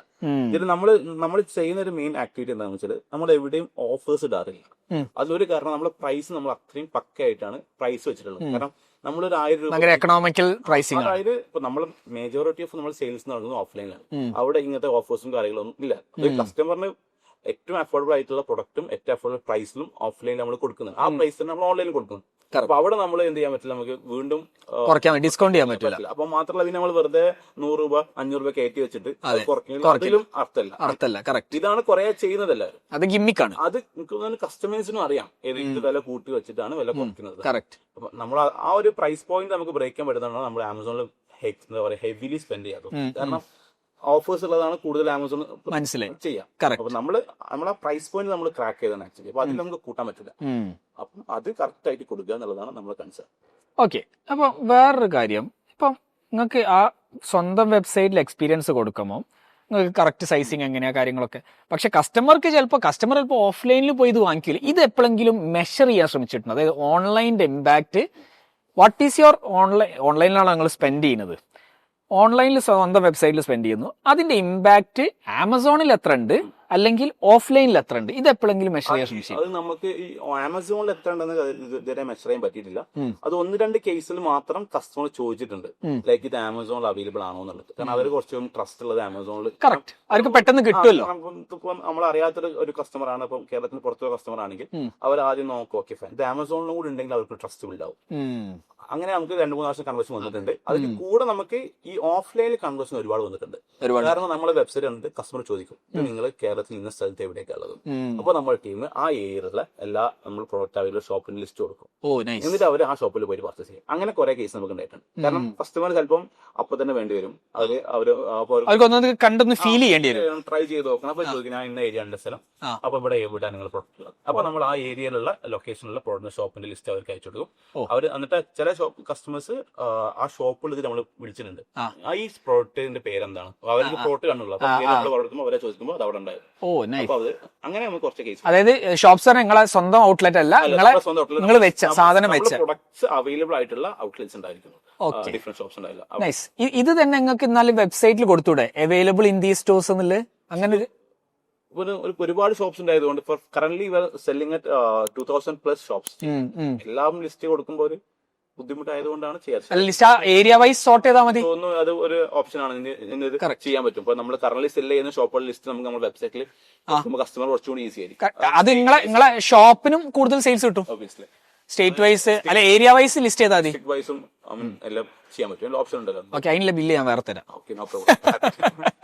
Okay okay. അപ്പം പിന്നെ നമ്മള് പറഞ്ഞു ഓക്കെ നിങ്ങൾക്ക് ഓഫ്ലൈനിൽ ഡെഫിനറ്റ്ലി ചെയ്തു, പക്ഷെ അത് എപ്പോഴും ക്വാണ്ടിഫൈ ചെയ്യാൻ പറ്റിയിട്ടില്ല. എക്സാക്ട്ലി എന്താണെന്നില്ല ചെയ്യാൻ പറ്റില്ല. കാരണം ചിലപ്പോൾ കസ്റ്റമർ അപ്പൊ തന്നെ വേണ്ടി വരില്ല, കുറച്ച് കഴിഞ്ഞായിരിക്കും ചിലപ്പോൾ ഷോപ്പിൽ പോയിണ്ടാവും. അപ്പൊ ആ സമയത്ത് പർച്ചേസ് ചെയ്യും. ട്രൂ. ഓക്കെ, അപ്പം പിന്നെ ആമസോണിലുണ്ട്, ഫ്ലിപ്കാർട്ടിലുണ്ട്, സ്വന്തം വെബ്സൈറ്റ് ഉണ്ട്. That we cleared. ഇനി അടുത്തൊരു സെഗ്മെന്റ് പറഞ്ഞു കഴിഞ്ഞാൽ ഹൗ ആർ യു ഇപ്പൊ കേരളത്തിലും തമിഴ്നാട് സ്ട്രോങ് ആയിട്ടുണ്ട്. നമ്മൾ അടുത്ത 3 സ്റ്റേറ്റിലും കൂടി എക്സ്പാൻഡ് ചെയ്യാനുള്ള പ്ലാനിലാണ്. ഓക്കെ, അപ്പൊ നിങ്ങൾ ആഡ്സ് ഇപ്പൊ എവിടെയാ റൺ ചെയ്യുന്നത്? പാൻ ഇന്ത്യ ആണോ? ആഡ്സ് ഇപ്പൊ നമ്മള് തോന്നുന്നു പാൻ ഇന്ത്യ ലെവലിൽ നമ്മൾ ആഡ്സ് റൺ ചെയ്യുന്നത്. അപ്പൊ നമ്മൾ 35% സെയിൽസ് വരുന്നത് കേരളത്തിലാണ്. ബ്രാൻഡ് അറിയുന്ന ആൾക്കാർ. അപ്പൊ അതിങ്ങനെ കൂടി വരുന്നുണ്ട്. ഓക്കെ, എങ്ങോട്ടേക്കാണ് ഇപ്പൊ ഇതിന്റെ അകത്ത് ഇപ്പം കണ്ടന്റ് ഒരു ഭയങ്കര ഫാക്ടറാ. അപ്പൊ നിങ്ങൾ ഏജൻസീസിന് ഓൾറെഡി യൂസ് ചെയ്യുന്നുണ്ട്, നിങ്ങൾ മിക്സ് ആന്ന് പറഞ്ഞു. അപ്പൊ ഇപ്പൊ നിങ്ങൾക്ക് ഒരു ഇൻഹൗസ് ടീം ഉണ്ടോ ഓൺലൈനിൽ? എത്ര ആൾക്കാരുടെ ടീം ഉണ്ട്? 7 ആൾക്കാരുടെ ടീം ഓൺലൈനിൽ ഓൾറെഡി ആയിട്ടുണ്ട്. അപ്പൊ നിങ്ങൾ basically you are playing A long term game. അതായത് ഇപ്പം ഏജൻസികളൊക്കെ ഉണ്ടെങ്കിൽ പോലും നമുക്കൊരു ഇൻഹൗസ് ഒരു ഹോൾഡ് വേണം. ലൈക് കംപ്ലീറ്റ്ലി നമുക്കൊരു ഏജൻസിനും ട്രസ്റ്റിന്റെ ഇഷ്യൂ അല്ല. അപ്പൊ ഇൻ കേസ് അവർക്ക് എന്തെങ്കിലും ഇഷ്യൂ എന്ന് അവർ ആയാൽ പോലും നമുക്കത് ബാധിക്കാൻ പറ്റില്ല. അപ്പൊ ഫൈനൽ അതോറിറ്റി എപ്പോഴും നമ്മളെ കയ്യിലുണ്ടാവുക. ലൈക് നമ്മൾ അവരെ നമ്മളെ ആവശ്യങ്ങൾക്ക് അതാണ് കുറച്ചുകൂടി ബെറ്റർ എനിക്ക് തോന്നുന്നു. നമ്മൾ ഓരോ ഏജൻസി ഓരോന്നിലായിരിക്കും എക്സ്പെർട്ട്. അപ്പൊ ആ കറക്റ്റ് ഏജൻസി ഏതിനാണോ എക്സ്പെർട്ട് നോക്കിയിട്ട് അവരെ അതിന് മാത്രം പിക്ക് ചെയ്തിട്ട് യൂസ് ചെയ്യുമ്പോൾ ബെറ്റർ. അപ്പൊ അതെല്ലാം കൂടെ നമുക്ക് നമ്മുടെ ഇൻഹൗസിൽ കോർഡിനേറ്റ് ചെയ്യാൻ പറ്റുമ്പോൾ അതായത് ബേസിക്കലി നിങ്ങൾ പറയുന്നത് ഇപ്പൊ ആമസോണിൽ ഇപ്പൊ ഒരു ഏജൻസി ആയിരിക്കാം, SEOക്ക് വേറൊരാളായിരിക്കാം, പെർഫോമൻസ് ആഡ്സ്, പെയ്ഡ് ആഡ്സ് വേറൊരു ടീം. അപ്പൊ അങ്ങനെ സെറ്റ് ചെയ്യും. എന്നിട്ട് ഇതൊക്കെ നിങ്ങൾ ഇൻഹൗസിൽ മാനേജ് ചെയ്യുകയും ചെയ്യും. At any point you can bring it in house when the sales is final authority എപ്പോഴും നമ്മുടെ കയ്യിലായിരിക്കും ഉണ്ടാവും. അപ്പൊ നമുക്ക് ഇൻ കേസ് എന്തെങ്കിലും ഇഷ്യൂ വരാണെങ്കിൽ പോലും നമുക്ക് ഹാൻഡിൽ ചെയ്യാൻ പറ്റും. ഓക്കെ, ഇനി നിങ്ങൾ പറഞ്ഞിരുന്നു നിങ്ങൾ ഔട്ട്സൈഡ് ഇന്ത്യ എക്സ്പാൻഡ് ചെയ്തു. ഈ എക്സ്പാൻഷൻ എങ്ങനെയാ ഇപ്പൊ നടക്കുന്നത്? ഔട്ട്സൈഡ് ഇന്ത്യ എക്സ്പാൻഡ് ചെയ്യാൻ മെയിൻ റീസൺ ഈ കസ്റ്റമർ എൻക്വയറി തന്നെയാണ്. അഗെയിൻ കസ്റ്റമറിലേക്കാണ് വരുന്നത്. അതായത് ഇപ്പം ഫോർ എക്സാമ്പിൾ നമ്മൾ UAE സിനാരിയോ നോക്കുകയാണെങ്കിൽ നോർമൽ പ്രൊഡക്ട്സ് നമ്മൾ ഇന്ത്യൻ വുമണിന് പറ്റിയ പ്രൊഡക്ട്സ് അവിടെ അവൈലബിലിറ്റി കുറവാണ്. ഒന്നെങ്കിൽ ചൈനീസ് പ്രൊഡക്ട്സ് വളരെ വില കുറഞ്ഞ് എന്താ പറയുക ക്വാളിറ്റി കുറഞ്ഞ ഐറ്റംസ് ആയിരിക്കും അധികം ഉണ്ടായിരിക്കുക, അല്ലെങ്കിൽ ഭയങ്കര എക്സ്പെൻസീവ് ആയിട്ടുള്ള പ്രൊഡക്ട്സ് ആയിരിക്കും. ഇതിന് മിഡിലുള്ള പ്രൊഡക്റ്റ് വളരെ കുറവാണ്. അപ്പം പൊതുവേ നമ്മളെ ഇന്ത്യൻ വുമൺ ചെയ്യുക എന്താണെന്ന് വെച്ചാൽ നാട്ടിലെ ലീവിന് വരുമ്പോൾ ഒന്നായിട്ട് നമുക്ക് ആ സമയത്ത് നമുക്ക് ഷോപ്പ് നമ്മുടെ ഓഫീസിലോട്ട് കോൾ വരും. അതായത് നമുക്കൊരു 10 പീസ് വേണം, 15 പീസ് വേണം, 20 പീസ് വേണം. അപ്പം എക്സ്ട്രാ ഡിസ്കൗണ്ട് എന്തെങ്കിലും കിട്ടും. അങ്ങനെ വിളിക്കുന്നത്. ഷോപ്പിൽ നിന്ന് പോകുമ്പോൾ ഇതിന് ഡിസ്കൗണ്ട്സ് കുറവായിരിക്കുമല്ലോ. അപ്പം അതിനുവേണ്ടി അപ്പൊ അവർ ഇതിലൊക്കെ നിങ്ങൾക്ക് എന്തുകൊണ്ട് ഇതിന്റെ സപ്ലൈ അവിടെ തന്നൂടാ. അങ്ങനെ ആ ഒരു ഇൻസൈറ്റിന് പുറത്താണ് നമ്മൾ UAE സ്റ്റാർട്ട് ചെയ്യാനുള്ള പ്ലാൻ വെക്കുന്നത്. അങ്ങനെയാണ് നമ്മൾ UAE ഇനീഷ്യലി നമ്മൾ ലോഞ്ച് ചെയ്തു. അവിടെ നമ്മൾ ഓൺലൈനിലുണ്ട്, നൂണിലുണ്ട്, ആമസോണിലുണ്ട്. പിന്നെ നമ്മൾ ഇവിടെ ചെയ്ത് നമുക്ക് പരിചയമുള്ള നമ്മുടെ പരിപാടി ഓഫ്ലൈനിലും ഉണ്ട്. അപ്പൊ അവിടെ ഇപ്പൊ എന്താണ് ഒരു സെയിൽസ് അല്ലെങ്കിൽ നമ്പർ ഓഫ് പാക്സ് അങ്ങനെ എന്തെങ്കിലും? നമ്മളൊരു കമ്പനിയുടെ ഒരു ഇന്റേണൽ ഒരു കൾച്ചർ എന്ന് വെച്ചാൽ നമ്മൾ ഒരിക്കലും റവന്യൂ സംസാരിക്കില്ല. We never talk about revenues, only pieces, number of pieces. എത്ര പീസ് നമ്മൾ സെല് ചെയ്തു കഴിഞ്ഞ കൊല്ലം, എത്ര പീസ്. ഇപ്പൊ നമ്മുടെ കറന്റ് സിനാരിയോ വെച്ചിട്ട് ഇപ്പം എന്റെ അറിവ് ഇതാണെങ്കിൽ എവറി 50 സെക്കൻഡ്സിൽ നമ്മളൊരു പീസ് സെല് ചെയ്യുന്നുണ്ട് ഇനി. 15 സെക്കൻഡ്സിൽ ഒരു പീസ് സെല് ചെയ്യുന്നുണ്ട്. റഫ്ലി around 4 pieces in a minute. അപ്പൊ ഇപ്പം നിങ്ങളെ UAE എക്സ്പാൻഷൻ പ്രോഫിറ്റബിൾ ആയാലും ബ്രേക്ക് ഈവൻ ആയോ? ഇല്ല, UAE പ്രോഫിറ്റബിൾ ആയിട്ടില്ല. അത് ടേക്സ് ടൈം. നമ്മളത് നിങ്ങൾ റെഡിയാണ്? ലോഞ്ച് ചെയ്തിട്ട് 6 മാസം ആയിട്ട് 6 മാസം കൊണ്ട് ഒരിക്കലും പ്രോഫിറ്റ് ചെയ്യാൻ പറ്റില്ല. നമ്മളത് ട്രസ്റ്റ് ബിൽഡ് ചെയ്ത് ഷോപ്പിന് കൺവിൻസ് ചെയ്യിപ്പിച്ച് ഈവൻ അവിടുത്തെ ആൾക്കാർക്കും അറിയണം നമ്മുടെ പ്രൊഡക്റ്റ് അവിടെ ഉണ്ട്. അതാണ് ഫസ്റ്റ് ഇമ്പോർട്ടന്റ് തിങ്. എന്നാൽ മാത്രം അത് പക്ഷെ അത് ലോങ് ടേം ആണ് ഗെയിം ഒബിയസ്ലി. കാരണം എനിക്ക് തോന്നുന്നു കേരളത്തിലുള്ള മലബാറിലുള്ള എല്ലാവരും UAE ഒരു നെക്സ്റ്റ് ഒരു സ്റ്റേറ്റ് പോലെ കൺസിഡർ ചെയ്ത് ദുബായ് സ്പെസിഫിക്കലി അത്രേ ഉള്ളൂ. അപ്പം ആ ഒരു അപ്പൊ നമുക്ക് ഈസി ആക്സസ് ആണ് ഇവിടുന്ന്. ബുദ്ധിമുട്ട് എനിക്ക് തോന്നുന്നു ഡൽഹിക്കും ദുബായിക്കും ഒരേ ഫ്ലൈറ്റ് ആണ്, ജേർണി സെയിം ആണ്. ഓക്കെ, അപ്പൊ അവിടെ എന്താണ് ഇപ്പൊ സ്പ്ലിറ്റ്? ഫോർ എക്സാമ്പിൾ നൂണിലുണ്ട്, ആമസോണിലുണ്ട്, ഓഫ്ലൈനിലുണ്ട്. ഇപ്പോഴത്തെ ഒരു സ്പ്ലിറ്റ് എന്തായിരിക്കും? ഇപ്പോഴത്തെ സ്പ്ലിറ്റ് കറന്റ് ഒരു 60% ഓഫ്ലൈൻ ആണ്, ബാക്കി 40% ആണ് വെബ്സൈറ്റും കൂടി. That is actually huge. അത് ഇഷ്യൂ എന്താണെന്ന് വെച്ചാൽ ഇപ്പം UAE കസ്റ്റമേഴ്സിനെ ആക്ച്വലി നല്ല ബ്രാൻഡ് അഫോർഡ് ചെയ്യാൻ പറ്റുന്ന കസ്റ്റമേഴ്സ് ആണ് അവിടെ കൂടുതലുള്ളത്. ഇപ്പൊ നമ്മൾ ഫോക്കസ് ചെയ്യുന്ന കസ്റ്റമേഴ്സ് ആണെങ്കിൽ പോലും ബ്രാൻഡഡ് ഐറ്റംസ്, വില കൂടിയ ഐറ്റംസ് അഫോർഡ് ചെയ്യാൻ പറ്റുന്ന ആൾക്കാരാണ് കൂടുതലുള്ളത്. കറക്റ്റ്. അപ്പൊ അവർക്ക് ഇപ്പൊ നമ്മളിപ്പം UAE ആഡ് റൺ ചെയ്യുമ്പോൾ എല്ലാവർക്കും ആഡ് റൺ ചെയ്യും, എല്ലാ രാജ്യക്കാർക്കും ചെയ്യും. അവർക്ക് ബ്രാൻഡ് അറിഞ്ഞു വരണം. അതിന് കോണ്ടന്റ് വേണം, ആഡ് വേണം, എല്ലാം വേണം. അപ്പൊ അത് വൺസ് അവർ അറിഞ്ഞു വന്നാൽ മാത്രമേ ട്രൈ ചെയ്യുള്ളൂ. അപ്പൊ ആ ഒരു ടൈമാണ് ഇപ്പൊ നൂണിലായിക്കോട്ടെ ആമസോണിലായിക്കോട്ടെ വെബ്സൈറ്റ് എടുക്കുന്നത്.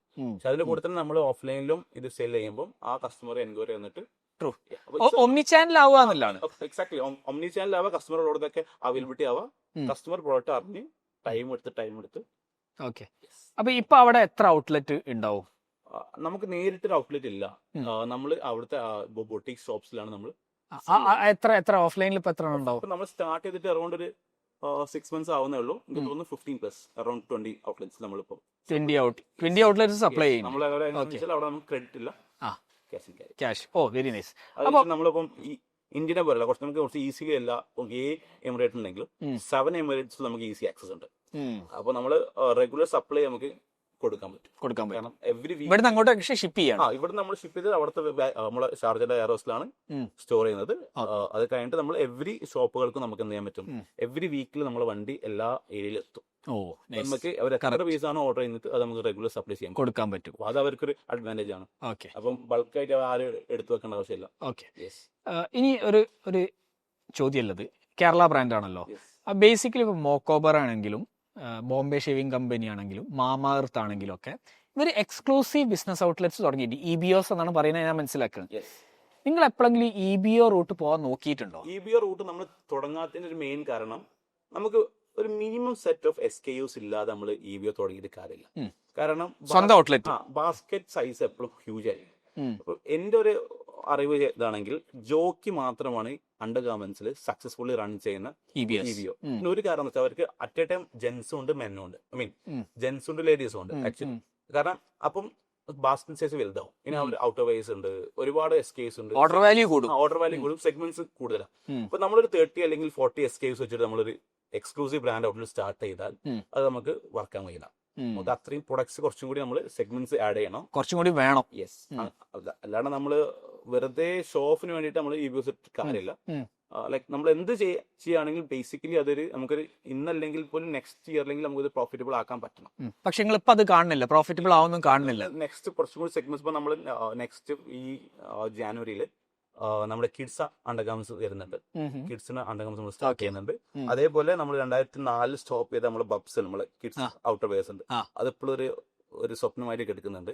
അതും ഒരിക്കലും വിടില്ല. അതാണ് അതിലാഗ്രഹം. അപ്പൊ അതും പൊടിതട്ടടിക്കണം. അപ്പൊ നമുക്ക് കുറച്ചും കൂടി അതേപോലെ നമ്മൾ ലോഞ്ച് വെയർസ് നമ്മൾ പ്ലാൻ ചെയ്യുന്നുണ്ട്, അത്ലറ്റ്സ് പ്ലാൻ ചെയ്യുന്നുണ്ട്. അപ്പൊ കുറച്ചും കൂടി സെഗ്മെന്റ്സ് ആയാൽ മാത്രമേ നമ്മൾ EBOs പ്ലാൻ ചെയ്യുന്നുള്ളൂ. പക്ഷേ EBO is still in the horizon. Yes. Currently ഇപ്പൊ നമ്മൾ പ്ലാനിലില്ല. കാരണം നമുക്ക് ആ നമ്പർ ഓഫ് SKUs നമുക്ക് ആയിട്ടില്ല. അതാവണം. ഇപ്പം ജോക്കി മാത്രം സക്സസ് ആവാൻ കാരണം അവർക്ക് ആണുങ്ങളുണ്ട്, ജെന്റ്സ് ഉണ്ട്, ലേഡീസ് ഉണ്ട്, കിഡ്സ് ഉണ്ട്, കൂടാണ്ട് ഔട്ടർ വെയർസ് ഉണ്ട്, അവർ ജാക്കറ്റ്സ് ഉണ്ട്, തെർമൽസ് ഉണ്ട്. അത്രയും SKUs ഉണ്ടായതുകൊണ്ടാണ് അവർക്ക് ഇത് വർക്ക് ചെയ്ത് പോകണത്. നമ്മൾ ഇന്നല്ലെങ്കിൽ പിന്നെ എപ്പോഴെങ്കിലും അത് വർക്ക് ആവുമെങ്കിൽ മാത്രമേ ചെയ്യുള്ളൂ. ഓക്കെ. പക്ഷെ നിങ്ങളൊരു കേസിലെ ഇപ്പൊ EBO വളരെ ഇമ്പോർട്ടന്റ് ഒരു ഫീച്ചറായി മാറില്ല. കാരണം കസ്റ്റമർക്ക് ആ എക്സ്പീരിയൻസ് കിട്ടില്ല, വാട്ട് ഈസ് ദിസ് ബ്രാൻഡ്. അപ്പൊ അത് EBOs ഉണ്ടെങ്കിൽ ഒന്നും കൂടിയും ബെറ്റർ. ഞാൻ ഇപ്പൊ മൈ ഡെസിഗ്നേഷൻ ചോദിച്ചിരുന്നു. അതിന് നമ്മൾ ചെയ്യുന്ന ഒരു ആക്ടിവിറ്റി എന്ന് വെച്ചാൽ ഷോപ്പ് എന്നൊരു ആക്ടിവിറ്റി ഉണ്ട്. അതായത് ലീഡിങ് ടെക്സ്റ്റൈൽ ഔട്ട്സൈറ്റ്സിലെല്ലാം നമ്മളൊരു കൗണ്ടർ സെറ്റ് ചെയ്യും. ഫോർ എക്സാമ്പിൾ കല്യാണം ആയിക്കോട്ടെ, ഫാമിലി ആയിക്കോട്ടെ, എല്ലാ ലീഡിങ് ഔട്ട്ലെറ്റ്സിലും നമുക്ക് നമ്മുടെ കൗണ്ടേഴ്സ് ഉണ്ട്, നമ്മുടെ പ്രൊമോട്ടേഴ്സ് ഉണ്ട്. അങ്ങനെ പ്രൊമോട്ടേഴ്സ് ഉണ്ട് അവിടെ. അതായത് നമുക്ക് സ്പെസിഫിക് ഏരിയ ഉണ്ടായിരിക്കും, നമ്മൾ ബ്രാൻഡിങ് ഉണ്ടായിരിക്കും, നമ്മുടെ പ്രോട്ട് മാത്രം ഉണ്ട്. അതായത് ഒരു ഷോപ്പിനുള്ളിൽ നമ്മുടെ ഒരു സെറ്റ് ഔട്ട്ലെറ്റ്. അപ്പൊ ബേസിക്കലി നിങ്ങൾ അത് ആ ഏരിയ ലീസിന് എടുക്കണം. എങ്ങനെയാണ് വർക്ക് ചെയ്യുക? അത് ഓരോ ടേംസ് അനുസരിച്ച് മാറും, ഓരോ ഷോപ്പ് അനുസരിച്ച് മാറും. അധിക ഷോപ്പ് അവർ തന്നെ സ്പേസ് നമ്മൾ ഡിസൈൻ ചെയ്ത് നമ്മൾ തന്നെ വർക്ക് ചെയ്യും. നമ്മൾ പ്രൊമോട്ടഡ് ആയിരിക്കും. നമ്മളാണ് അത് ഒരു ബേസിക് മിനിമം ഇത്ര സെയിൽസ് കയറി ഷോപ്പുകളാണ് ചെയ്യാതെ. കാരണം റെലവെന്റ് ആയി പോകണമെങ്കിൽ അങ്ങനെ വേണം. കറക്റ്റ്. ഓൾറെഡി ആ ഷോപ്പുകളിൽ ഒരു ഫുട്ഫോൾ ഉണ്ടായിരിക്കും. അപ്പൊ അത് നമുക്ക് എന്ത് ചെയ്യാൻ പറ്റും, യൂസ് ചെയ്യാൻ പറ്റും. ഓക്കെ. ഇത് ആക്ച്വലി എനിക്ക് മനസ്സിലായത്, മൈ ഡെസിഗ്നേഷൻ 90% സെയിൽസും ഓൺലൈനാണ്, 10% സെയിൽസ് ഓഫ്ലൈനുള്ളൂ. പക്ഷെ അവരില്ലതൊക്കെ ലുലുലു ആണ്. അപ്പൊ നിങ്ങൾ ഇത്രയും റെന്റും കൊടുത്ത് ഇത്രയും എന്തിനാണ് അപ്പൊ അവര് പറഞ്ഞൊരു കാരണം ആ എക്സ്പീരിയൻസ് കൊടുക്കണമെങ്കിൽ അത് അവർക്ക് ഫുൾ ഫ്ലെജ്ഡ് എക്സ്പീരിയൻസ് കൊടുക്കാൻ പറ്റും. അപ്പൊ അതുകൊണ്ടാണ് EBO അതിന് വേണ്ടിയിട്ടാണ് നമ്മൾ ഈ ഷോപ്പിംഗ് നമ്മുടെ കോൺസെപ്റ്റ്. ഇപ്പൊ നമ്മൾ ലുലു ആയിക്കോട്ടെ, എല്ലാം നമ്മളെ സ്പെസിഫിക് കൗണ്ടേഴ്സ് ഉണ്ട്, അവിടെ നമ്മുടെ സ്റ്റാഫ് ഉണ്ട്, അത് നമ്മൾ ട്രെയിൻ ചെയ്ത സ്റ്റാഫാണ്. അപ്പം ആ കസ്റ്റമർ എക്സ്പീരിയൻസ് നമ്മൾ അവിടെ കൊടുക്കും. കാരണം ഓൾറെഡി അണ്ടർഗാർമെന്റ്സ് വാങ്ങാൻ വരുന്ന കസ്റ്റമറാണ് അവിടെ വരുന്നത്. അപ്പൊ അവരെ കുറച്ചും കൂടി ഈസിലി നമുക്ക് കൺവേർട്ട് ചെയ്യാൻ പറ്റും. മനസ്സിലായി. കുറച്ചും കൂടി എസ്കേസ് ആയി കഴിഞ്ഞാൽ നിങ്ങൾ EBOസിലേക്കും പോകും. ഓക്കെ. ഇപ്പൊ ഫോർ എക്സാമ്പിൾ നിങ്ങൾ പറഞ്ഞിരുന്നു ഈ ലാർജ് ചെയിൻസ് ഇത് എപ്പോഴും പ്രോഫിറ്റബിൾ ആയിരിക്കണമെന്നില്ല.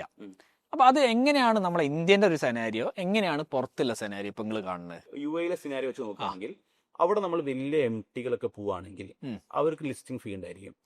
അതുകൂടാണ്ട് അവർക്ക് ഷെൽഫ് ലൈഫ് റെന്റ് ഉണ്ടായിരിക്കും. അപ്പൊ നമ്മളെ പ്രൊഡക്റ്റ് ഒരു എസെൻഷ്യൽ പ്രൊഡക്റ്റും നമ്മൾ ആ പ്രൈസിങ് അങ്ങനെ ആയതുകൊണ്ട് ഇത്ര വലിയൊരു സ്പെൻഡ് ചെയ്തിട്ട് നമുക്ക് അവിടെ വെക്കാൻ കഴിയില്ല. അർത്ഥം മാത്രമല്ല അതിൽ നമുക്ക് പ്രത്യേകിച്ച് ഒരു ഗുണമില്ല. ബട്ട് അതിന് പകരം നമ്മൾ ഓഫ്ലൈൻ മാർക്കറ്റിൽ ബാക്കിയുള്ള ഷോപ്പുകൾ നമ്മൾ പ്രൊഡക്റ്റ് എത്തിച്ചിട്ട് കസ്റ്റമർ എൻക്വയറി വന്നിട്ട് ഈ കസ്റ്റമേഴ്സ് അവിടെ എൻക്വയറി ചെയ്യുമ്പോൾ അവർ ഇങ്ങോട്ട് വരുമ്പോൾ ഡിഫറൻസ് പോയി. ബട്ട് വൺസ് നമ്മൾ ആദ്യം അങ്ങോട്ടേക്ക് പോകുമ്പോൾ അവർ ടേംസിലായിരിക്കും നമ്മൾ ഇരിക്കേണ്ടി വരാം. ബട്ട് വൺസ് അവർ നമ്മളെ വിളിക്കുമ്പോൾ പിന്നെ നമ്മൾ ഇരിക്കുമ്പോൾ നമ്മുടെ ടേംസും കൂടെ അവർ കൺസിഡർ ചെയ്യും. So that's the reason why we are not going to the MTs at the first station. Okay, അങ്ങനെ ആവുമ്പോൾ ഞാൻ മനസ്സിലാക്കണം, ഇപ്പൊ സോഷ്യൽ മീഡിയയിൽ കണ്ടന്റ് ചെയ്യുകയാണെങ്കിൽ നിങ്ങൾക്ക് ഇതൊക്കെ ഇൻഫ്ലുവൻസ് ചെയ്തൂടെ? ഇപ്പൊ നമ്മൾ കറന്റ് ചെയ്യുന്നതും അതന്നെയാണ്. നമ്മൾ മാക്സിമം ഒരു കോണ്ടന്റ് മെഷീൻ ആയി മാറാന്നുള്ളതാണ് നമ്മുടെ പ്ലാൻ. ഒരു ഡൗട്ടും ഇല്ല. അത് പ്രൂവൺ ആണ്. അതല്ലാണ്ട് വേറെ ഓപ്ഷനും ഇല്ല. കറക്റ്റ്. എല്ലാവരുടെ അടുത്തും ഫോൺ ഉണ്ട്, എല്ലാവരും നീരുണ്ട്. കാരണം ഇപ്പൊ ഡിസ്പോസിബിൾ ഇൻകം ഉള്ള എല്ലാവരും ഈ കോണ്ടന്റ് കാണുന്നുണ്ട്. നമ്മളെ കസ്റ്റമേഴ്സ് എല്ലാം അതാണ്. അവിടെ നമ്മൾ പ്രൊഡക്റ്റ് നമ്മളെ ബ്രാൻഡ് അവിടെ എത്താന്നുള്ളത് വെരി ഇമ്പോർട്ടന്റ്. അതിൽ യാതൊരു കോംപ്രമൈസും ഇല്ല. അതിൽ എല്ലാം കൂടി അതാണ് ഫിസിക്സ്. അതായത് എല്ലാം കൂടി ഒരുമിച്ച് വർക്ക് ആകുമ്പോഴാണ് കോമ്പൗണ്ടിങ് ചെയ്യാം. ഓക്കെ. ഇതിന്റെ അകത്ത് ഇപ്പൊ ഒരു ഡൗട്ട് കൂടി എനിക്കൊന്ന് കഴിഞ്ഞ പ്രാവശ്യം നമ്മൾ കണ്ടപ്പോൾ നമ്മൾ വന്നത് ഇൻഫ്ലുവൻസർ മാർക്കറ്റിംഗ്. നിങ്ങൾ എങ്ങനെയാണ് ഇൻഫ്ലുവൻസർ മാർക്കറ്റിംഗ് യൂസ് ചെയ്യുന്നത്? ലൈക്ക് ഇൻഫ്ലുവൻസർ മാർക്കറ്റിംഗ് നമുക്ക് ഒരുപാട് ഹെൽപ്പ് ചെയ്തിട്ടുണ്ട്. ലൈക്ക് ഒരു ട്രസ്റ്റ് ആണല്ലോ ആക്ച്വലി കസ്റ്റമേഴ്സിന് കിട്ടുന്നത്. ആ ട്രസ്റ്റ് നമ്മൾ ഇൻഫ്ലുവൻസർ ത്രൂ ആ ഇൻഫ്ലുവൻസറിന്റെ ട്രസ്റ്റും കൂടി യൂസ് ചെയ്തിട്ട് കസ്റ്റമറിലോട്ട് എത്തിക്കുക എന്നുള്ളതാണ് നമ്മുടെ കൺസേൺ. അപ്പോൾ അതാണ് നമ്മൾ ഇൻഫ്ലുവൻസർ മാർക്കറ്റിംഗിലൂടെ ചെയ്തുകൊണ്ടിരിക്കുന്നത്. ലൈക്ക് മാക്സിമം ആൾക്കാരിൽ എത്തുക.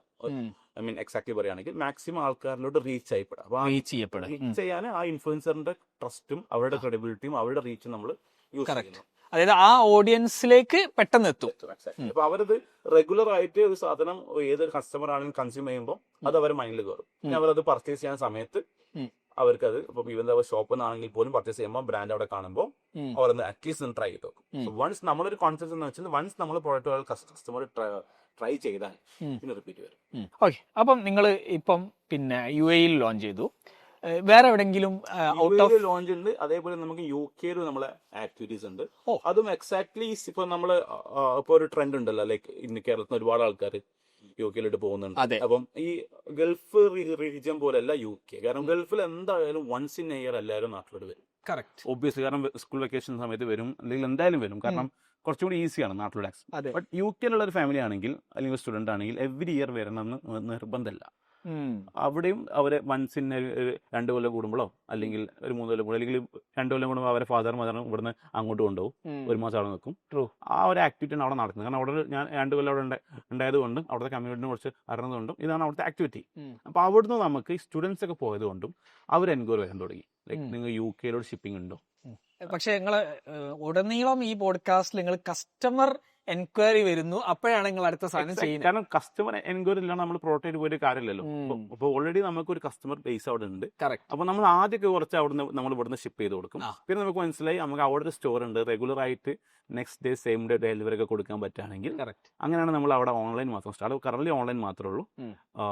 ആമസോണിലുണ്ട്, നമ്മുടെ വെബ്സൈറ്റിലുണ്ട്. നമ്മൾ അവിടെ കൂടുതൽ സെല് ചെയ്തത് എങ്ങനെയാണെന്ന് വെച്ചാൽ അവിടെ എന്തെങ്കിലും ഈ ഇവന്റ്സ് നടക്കും, ചെറിയ ഗെറ്റ് ടുഗദേഴ്സും ഈ മലയാള അസോസിയേഷൻ, അവിടെ നമ്മൾ ചെറിയ കൗണ്ടർ പോലെ ഇടും, അവിടെ സെല്ലായി പോകും. ആ കസ്റ്റമേഴ്സിന് പിന്നെ നമ്മൾ വെബ്സൈറ്റിൽ റീറ്റൻഷൻ വരും. എല്ലാ സമയത്തും ആ കസ്റ്റമർ ഈ ഇവന്റിൽ വരണമെന്നില്ല. അപ്പം നമ്മൾ വല്ലാണ്ട് സ്പെൻഡ് ചെയ്യാണ്ട് ഇവന്റ്സിൽ പോയിട്ട് നമ്മൾ സ്റ്റാൾ ഇടും, അവിടെ നമ്മൾ പ്രൊഡക്റ്റ് കാണിക്കും. അപ്പോൾ കസ്റ്റമർ പ്രൊഡക്റ്റ് കാണും, ട്രൈ ചെയ്യും, പിന്നെ അത് റിപ്പീറ്റ് ആകുമ്പോൾ അവർക്ക് അറിയാം ഇത് ഓൺലൈനിൽ കിട്ടും. അങ്ങനെയാണ് ചെയ്യുന്നത്. ട്രൂ. ഓക്കെ. അപ്പോൾ നിങ്ങൾ UAE UK ബേസിക്കലി ഈ ഓൺലൈനിന്റെ ഗുണം അവിടെ തന്നെയാണ്. ഈ ഓൺലൈനിൽ നമ്മൾ സെല് ചെയ്യുന്നതുകൊണ്ടാണ് ഇതൊക്കെ ആൾക്കാരെ അറിയുന്നത്. ഇപ്പൊ നമ്മൾ ഓൺലൈനിൽ ഇല്ലെങ്കിൽ നമുക്ക് കോൾ വരില്ല, നമുക്ക് ഷിപ്പ് ചെയ്യാൻ പറ്റില്ല. അപ്പം ആ ഒരു സെക്ടറിൽ നമ്മൾ ഉണ്ടായതുകൊണ്ടാണ് ഇന്ന ഏരിയാസിൽ നമുക്ക് എന്ത് ചെയ്യാൻ പറ്റുന്നത്, സ്കെയിൽ ചെയ്യാൻ പറ്റുന്നത്. ഇപ്പം നമുക്ക് യു കെയിൽ നമ്മളൊരു ബേസ് ക്രിയേറ്റ് ചെയ്യാം, അവിടെ എപ്പോഴും ബേസ് ക്രിയേറ്റ് ചെയ്തിട്ടില്ല, ബേസ് നമ്മൾ കംപ്ലീറ്റ്ലി ക്രിയേറ്റ് ചെയ്യാൻ പറ്റിയ അവിടെ നിന്ന് സ്കെയിൽ ചെയ്യാൻ പറ്റും. കാരണം ഇപ്പം കേരളത്തിൽ ട്രെൻഡ് വെച്ചിട്ട് ഫണ്ട് യു കെയിലായിട്ടാണ് ആദ്യം പോയതെങ്കിൽ ഇപ്പൊ യൂറോപ്പിലെ എല്ലാ രാജ്യത്തേക്കും ആൾക്കാർ പോകുന്നുണ്ട്.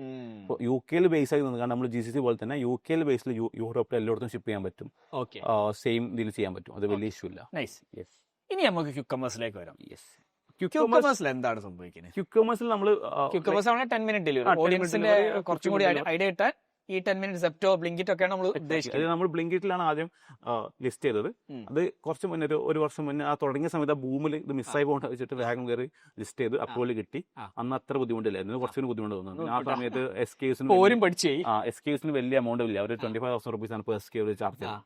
അങ്ങനെ നമ്മൾ പാൻറ്റീസ് മാത്രം ചെയ്യുന്നത് ചെന്നൈ മാത്രം. കാരണം ഓരോ സ്റ്റേറ്റ്സ് ചെയ്യണമെങ്കിലും GST വേണം അവിടുത്തെ, എന്നാലാണ് അവിടെ കിട്ടുള്ളൂ. അപ്പോൾ നമ്മൾ ആ സമയത്ത് നമുക്ക് തമിഴ്നാടാണ് GST ഉണ്ടായിരുന്നത്. അങ്ങനെയാണ് GST തമിഴ്നാട് നമ്മൾ ചെന്നൈയിൽ ചെയ്തത്. അതിപ്പോൾ നമ്മൾ അങ്ങനെ ചെയ്യുന്നില്ല വല്ലാണ്ട്, കാരണം ഭയങ്കരമായിട്ട് ബേണിംഗ് ആണ്. ലൈക്ക് ഭയങ്കര ബേണിങ്ങും ഒരു സുഖം എന്താണെന്ന് വെച്ചാൽ റിട്ടേൺ ഇല്ല, പാൻറ്റീസ് മാത്രമേ ആയതുകൊണ്ട്. അപ്പോൾ പിന്നെ കസ്റ്റമേഴ്സിനും 10 മിനിറ്റ് കൊണ്ട് ഒരു പാൻറ് വേണ്ട ഒരു സാഹചര്യം കുറവാണ് പൊതുവെ. എനിക്ക് ബാക്കിയുള്ള സ്റ്റേറ്റിൽ അറിയില്ല, തമിഴ്നാട്ടിൽ നമ്മൾ പഠിച്ചപ്പോൾ 10 മിനിറ്റിലൊരു പാൻറ് വാങ്ങേണ്ട കസ്റ്റമർ വളരെ റയറാണ്. അപ്പോൾ അവരത് വല്ലാണ്ട് എന്ത് ചെയ്യുന്നില്ല. കാരണം നമുക്ക് തോന്നുന്നു കുറച്ചും കൂടി ഗ്രോസറി ഐറ്റംസും ലൈക്ക് 10 മിനിറ്റിൽ എന്താണ് ഒരു കസ്റ്റമർ വേണ്ടത്, ആ ഐറ്റംസ് ആണല്ലോ കൂടുതൽ സെല്ലായി പോകുന്നത്. ഈ പോഡ്കാസ്റ്റിന് പുറമെ നമ്മൾ ശരിക്കും എന്താ ചെയ്യുന്നതെന്ന് ചോദിക്കുന്ന കുറേ ഓഡിയൻസ് നമുക്കുണ്ട്. ഒന്ന്, നമുക്കൊരു പെയ്ഡ് വാട്സാപ്പ് ഗ്രൂപ്പ് ഉണ്ട്. അതിൻ്റെ അകത്ത് കേരളത്തിലെ ഓൺലൈൻ ബിസിനസ് രംഗത്ത് പ്രവർത്തിക്കുന്ന store owners, marketers, tech experts, investors ഒക്കെ ഉള്ള ഒരു വാട്സാപ്പ് ഗ്രൂപ്പാണ് അത്. 2, ഓൺലൈൻ സ്റ്റോർ എങ്ങനെ ഈസി ആയിട്ട് ബിൽഡ് ചെയ്യാം എന്നൊരു കോഴ്സ് നമ്മൾ ചെയ്യുന്നുണ്ട്. 3, നമുക്ക് ഏത് എക്സ്പേർട്സ്, നമ്മളെ പോഡ്കാസ്റ്റിൽ വന്ന ഏത് എക്സ്പേർട്സായിട്ട് നിങ്ങൾക്ക് 1-on-1 മെൻറ്റർഷിപ്പ് ചെയ്യാൻ പറ്റുന്ന ഒരു പ്ലാറ്റ്ഫോം ഉണ്ട്. 4, ഇതൊക്കെ കണ്ടും പഠിച്ചും നിങ്ങൾക്ക് സ്വന്തമായിട്ട് എന്തെങ്കിലും തുടങ്ങാം, അല്ലെങ്കിൽ ഓൾറെഡി തുടങ്ങിയിട്ടുണ്ട് പക്ഷേ ഹെൽപ്പ് വേണം. ഇതിനുള്ള എല്ലാത്തരം ഹെൽപ്പും നമ്മളെ വാട്സാപ്പ് നമ്പറിൽ മെസ്സേജ് ചെയ്താൽ നിങ്ങൾക്ക് കിട്ടുന്നതാണ്. കൂടുതൽ ഡീറ്റെയിൽസ് ഡിസ്ക്രിപ്ഷനിലുണ്ട്. എനിക്ക് വേറെ എതിരഭിപ്രായം ഉണ്ട്. ഇതെന്താ അറിയോ, ഇപ്പൊ പണ്ട് ഞാൻ നോക്കലുണ്ടായിരുന്നു, ആദ്യം ആമസോൺ നോക്കും, ആമസോണിൻ്റെ ഇപ്പൊ എൻ്റെ മൈൻഡ് സെറ്റ് തന്നെ ഡിഫറെന്റാ. ഞാൻ ആദ്യം ബ്ലിങ്ക്, ഫോർ എക്സാമ്പിൾ ഇപ്പൊ കഴിഞ്ഞ ആഴ്ചയും കൂടി ഞാനൊരു കേബിൾ വാങ്ങിച്ചു. ആ കേബിൾ വാങ്ങിച്ചത് ബ്ലിങ്കിറ്റിനാ. അപ്പം ശരിയാണ്, എനിക്ക് 5 ഇഞ്ചിനോട് അല്ലെങ്കിൽ 10 ഇഞ്ചിനോട് കേബിൾ വേണ്ട. എനിക്ക് അഡീഷണൽ കേബിൾസ് വാങ്ങിച്ചാൽ കാറിലൊരെണ്ണം, വീട്ടിലൊരെണ്ണം, ഓഫീസിലൊരെണ്ണം, എനിക്ക് 5 ഇഞ്ചിനോട് വേണ്ട. പക്ഷേ എന്തിനാണ് ഞാനത് ഒഴിവാക്കണേ? എനിക്ക് 5 ഇഞ്ചിനോ കിട്ടെങ്കിൽ why should I not purchase from there? ഇതാണ്. അപ്പൊ ഞാൻ പറയുന്നത് യെസ്, ആ തോട്ട് പ്രോസസ്സ് കറക്റ്റാ. പക്ഷേ കസ്റ്റമറെ മൈൻഡ് സെറ്റ് മാറിക്കൊണ്ടിരിക്കുക. എനിക്ക് 10 ഇഞ്ചിനോട് കിട്ടാൻ കിട്ടിക്കോട്ടെ. ഇപ്പൊ ഞാൻ ഇപ്പൊ ബോംബെ ഷേവിംഗ് കമ്പനിയിൽ 2 ഷേവേഴ്സ് വാങ്ങിച്ചിട്ടുണ്ട് ബ്ലിങ്കിറ്റിന്. ഞാൻ ബാറ്ററി പാക്ക്, അതായത് നമ്മളെ അഡീഷണൽ, അത് ബ്ലിങ്കിറ്റിന് വാങ്ങിച്ചാ. ഇപ്പൊ ഞാൻ വേ പ്രോട്ടീൻ വാങ്ങിക്കുന്നത് ബ്ലിങ്കിറ്റിന്. അല്ലെങ്കിൽ ലാസ്റ്റ് ഒരു ഗാർമെന്റ് വാങ്ങിയിട്ടുണ്ടോ ബ്ലിങ്കിറ്റിന്? ഗാർമെന്റ് വാങ്ങിച്ചിട്ടില്ല, പക്ഷേ it is just near that. കാരണം എന്താ, എന്റെ മൈൻഡ് സെറ്റ് മാറി. ഇറ്റ് ഈസ് ജസ്റ്റ് ബിക്കോസ് ഞാനിപ്പോ ബ്ലിങ്കിറ്റിന് എന്തുകൊണ്ട് ഗാർമെന്റ് വാങ്ങിക്കില്ല എന്ന് പറഞ്ഞു കഴിഞ്ഞാൽ, എനിക്ക് ഇപ്പൊ അതിൻ്റെ അകത്ത് ഓപ്ഷൻസ് ഇല്ല. The moment option comes my mind set will change. Problem is ഇപ്പൊ നിങ്ങളത് സീരിയസ് ആക്കി എടുത്തിട്ടില്ല, ഇത് എന്റെ വേർഷൻ മാത്രം പറയാണ്, സീരിയസ് ആക്കി എടുത്തിട്ടില്ലെങ്കിൽ ഇപ്പൊ നിങ്ങൾക്ക് ഈസിയാ, കുറച്ചും കൂടി ഈസി. ഇപ്പൊ നിങ്ങൾ പറഞ്ഞല്ലോ, ഒരു കൊല്ലം മുമ്പ് ഈസി ആയിരുന്നു, ഇപ്പൊ കുറച്ച് ടഫായി. അത് ഇനിയും ടഫർ ആവാൻ പോവാണ്. സോ ഇപ്പൊ നിങ്ങളൊരു അലൈൻമെന്റ് ഉണ്ടാക്കി വെക്കുക, കുറച്ചൊക്കെ സെയിൽസ് മതി. പക്ഷെ if you have an alignment, when അവര് സാധനം കൂട്ടുമ്പോൾ you will get the first preference. അല്ലെങ്കിൽ വേറെ ആരെങ്കിലും അത് കൊണ്ടോ. ഇപ്പം തന്നെ നോർത്തിലെ എല്ലാ കമ്പനീസും കയറിയിട്ട് സൗത്തിലേക്ക് വരികയാണ്, ഒറ്റയടിക്ക് വരികയാണ്. കാരണം അവിടെ സക്സസ്ഫുൾ ആണ്, നേരെ അവിടെ വരികയാണ്. പണ്ട് ഹോൾ ട്രൂത്ത് കിട്ടണമെങ്കിൽ എനിക്ക് 3-4 ദിവസമൊക്കെ, ഇപ്പൊ എനിക്ക് 10 ഇഞ്ചോട് കിട്ടും. കേരളത്തിൽ സെയിൽസ് ഉണ്ട്. അപ്പൊ അത് നിങ്ങളൊന്ന് നോക്കിക്കോളി. Anyways, coming to the last section of the podcast, AI. എങ്ങനെ എല്ലാവരോടും ചോദിക്കുന്ന ചോദ്യമാണ്, നിങ്ങൾ എങ്ങനെയാണ് നിങ്ങളെ ബിസിനസ്സിൽ ഡിപ്ലോയ് ചെയ്യുന്നത്? നമ്മളെ ബിസിനസിന്റെ മെയിൻ ഒരു മെജോറിറ്റി സ്റ്റേക്ക് കിടക്കുന്നത് ഈ സപ്ലൈ ചെയിനിലാണ്. കാരണം പ്രൊഡക്റ്റ് കറക്റ്റ് സമയത്ത് റെപ്ലിനിഷ് ചെയ്യുക എന്നുള്ളതാണ് ഇതിൽ ഏറ്റവും വലിയ ടാസ്ക്. കറക്റ്റ്. കാരണം ഇത് ഞാൻ ആദ്യം പറഞ്ഞ പോലെ വെരി കോംപ്ലക്സ് പ്രോസസ്സാണ് ഒരു പ്രൊഡക്റ്റ് മാനുഫാക്ചർ. സാധാരണ 17 article. അത്രയും ആർട്ടിക്കിൾ കറക്റ്റ് സമയത്ത് കിട്ടണം. അപ്പം ഏത് ഇപ്പം ഫോർ എക്സാമ്പിൾ പറയുകയാണെങ്കിൽ കേരളത്തിൽ തന്നെ എടുക്കുകയാണെങ്കിൽ സൗത്തിൽ പോകുന്ന ഐറ്റംസ് അല്ല കൂടുതൽ നോർത്തിൽ പോവുക, 2 ഡിഫറെൻറ്റ് ഐറ്റംസ് പോവുക. അതേപോലെ കേരളത്തിൽ പോകുന്ന ഐറ്റംസ് അല്ല തമിഴ്നാട്ടിൽ പോകുന്നത്. അപ്പോൾ ഇത് നമുക്ക് മാനുവലി നമ്മൾ ഈ ഡാറ്റ എടുക്കുന്നതിന് പകരം നമ്മളിപ്പോൾ അതിൽ യൂസ് ചെയ്യുന്നുണ്ട്. എന്താണ് യൂസ് ചെയ്യുന്നത്? അതായത് കറക്റ്റ് ആയിട്ട് നമുക്ക് എന്ത് റിപ്പോർട്ട്സ് കിട്ടും. അതായത് ഈ നെക്സ്റ്റ് മന്തിലൊക്കെ നമുക്ക് ഓരോ സീസൺ വൈസിൽ ഓരോ സ്റ്റേറ്റിന് ഏത് ഐറ്റംസ് ആയിരിക്കും കൂടുതൽ പോവുക, ഏത് ഐറ്റംസ് നമുക്ക് അത് എത്ര പീസ് വരെ നമ്മൾ മിനിമം കീപ്പ് ചെയ്യണമെന്ന് വരെ നമുക്കിപ്പോൾ നമുക്ക് കറന്റ് ഒരു 4 months ആണ് നമുക്കൊരു ടൈം എടുക്കുന്നത്. ഒരു പ്രൊഡക്റ്റ് റെപ്ലിനിഷ് ചെയ്യാൻ 4 months ടൈം എടുക്കും. അപ്പോൾ ഈ നമ്മുടെ മെജോറിറ്റി ചങ്ക് ഓഫ് മണി എടുക്കുന്നതും ഇൻവെന്ററിലായിരിക്കും. അപ്പോൾ ഇത് കറക്റ്റ് ആയിട്ട് അതായത് നമ്മൾ എപ്പോഴും വെക്കുന്ന ഒരു കീപ്പ് ചെയ്യുന്ന ഒരു ഫോൾ എന്താണെന്ന് വെച്ചാൽ ലൈക്ക് ഷോർട്ടർ ബാച്ചസ് ഫാസ്റ്റർ റിപ്ലനിഷ്മെന്റ്. അതായത് ചെറിയ ബാച്ച് ആക്കി റോൾ ചെയ്യുക, ചെറിയ ബാച്ച് ആക്കിയിട്ട് സാധനങ്ങൾ ബാഗ് എടുക്കുക, അത് കഴിഞ്ഞിട്ട് ബാച്ച് സ്പീഡ് റിപ്ലനിഷ് ചെയ്യും. അപ്പോൾ ഇതിന് നമുക്ക് AI വല്ലാണ്ട് യൂസ്ഫുൾ ആവുന്നുണ്ട്. ഏത് ടൂളാണ് ഇപ്പോൾ യൂസ് ചെയ്യുന്നത്? നമ്മൾ സോഹോയിലാണ് നമ്മൾ അക്കൗണ്ടിങ് എല്ലാം ചെയ്യുന്നത്. അത് നമ്മൾ തേർഡ് പാർട്ടി AI വെച്ചിട്ടാണ് ചെയ്യുന്നത്. അതിന്റെ ഉള്ളിൽ തേർഡ് പാർട്ടി ആപ്സ് ഉണ്ട്. യെസ്, സോഹോ തന്നെ ആപ്സ് ഉണ്ട്. യെസ്. ഓക്കെ. സോഹോന്റെ AI സിസ്റ്റംസ് ഒന്നും ഞാൻ സോഹോന്റെ അല്ല, തേർഡ് പാർട്ടി ആപ്സ് ചെയ്യുന്നത്. App store, Shopify app store നമ്മുടെ ടീമിനാണ് അറിയാം, അവരാണ് ഹാൻഡിൽ ചെയ്യുന്നത്. ഓക്കെ. അവിടെയാണ് നിങ്ങൾ ഇപ്പോൾ ഏറ്റവും കൂടുതൽ AI യൂസ് ചെയ്യുന്നത്. ഫോർകാസ്റ്റ് ചെയ്യാൻ വേണ്ടിയിട്ടാണ് AI യൂസ് ചെയ്യുന്നത്. പണ്ട് നമ്മൾ മാനുവലി ചെയ്തിരുന്ന കാര്യം ഇപ്പം കുറച്ചുകൂടി ഈസി ആയിട്ട് AI നമ്മൾ ഹെൽപ്ഫുൾ ചെയ്യും. അല്ലെ, ഫണ്ട് റിലീസ് ആവുമല്ലേ, ആവശ്യമില്ലാതെ ഇൻവെന്ററി. അതായത് നമുക്ക് ഇപ്പം ആവശ്യമില്ലാത്ത പ്രൊഡക്റ്റ് നമ്മൾ സ്റ്റോക്ക് ചെയ്യേണ്ട ആവശ്യമില്ലല്ലോ. നമുക്ക് ഏതാണോ കൂടുതൽ ആവശ്യമായിട്ട് അത് നമ്മൾ പണ്ട് മാനുവലി ആണ് കാൽക്കുലേറ്റ് ചെയ്തുകൊണ്ടിരുന്നത്. അപ്പൊ അതിന് പകരം AI കുറച്ചുകൂടി ഈസി. ഓക്കെ. ഇനി എങ്ങോട്ടേക്കാണ് നിങ്ങൾ ഇത് കൊണ്ടുപോകും? What do you think is going to, എങ്ങോട്ടേക്കാണ് ഈ സാധനമൊക്കെ പോകാൻ പോണേ? And how are you going to invest for 2026? എവിടെയാണ് നിങ്ങൾ പൈസ ഇൻവെസ്റ്റ് ചെയ്യാൻ? നമ്മൾ ഒബ്വിയസ്ലി നമ്മളെ മേജർ ചങ്ക് വരിക നമ്മൾ കോണ്ടന്റിൽ കുറെ സ്പെൻഡ് ചെയ്യും. കാരണം ദാറ്റ്സ് റിയലി ഇമ്പോർട്ടൻറ്റ്. അതില്ലാണ്ട് കുറച്ച് ബുദ്ധിമുട്ടാണ്. അപ്പം കോണ്ടന്റ്സിലേക്ക് നമ്മൾ കൂടുതൽ ചെയ്യുക. അതേപോലെ നമ്മൾ ചെയ്യുക നമ്മൾ പ്രൊഡക്റ്റ് ഡെവലപ്മെന്റ്. നമ്മളെ മെയിൻ സ്ട്രെങ്ത് നമ്മുടെ പ്രൊഡക്റ്റ് ആണ്. അപ്പോൾ അതിൽ നമ്മൾ റെഗുലർലി ഇൻവെസ്റ്റ് ചെയ്തുകൊണ്ടിരിക്കും. കൂടുതൽ പ്രൊഡക്റ്റ് എത്തുക. ലൈക്ക് ഇതൊരു XY ആക്സസ് എടുക്കുകയാണെങ്കിൽ ഒരേ സമയം ഈ ആരോ നമുക്ക് ഏരിയ വൈസും കൂട്ടണം, പ്രൊഡക്റ്റ് വൈസും കൂട്ടണം, നമ്മളെ പ്രൊഡക്റ്റ് റേഞ്ചും കൂട്ടണം.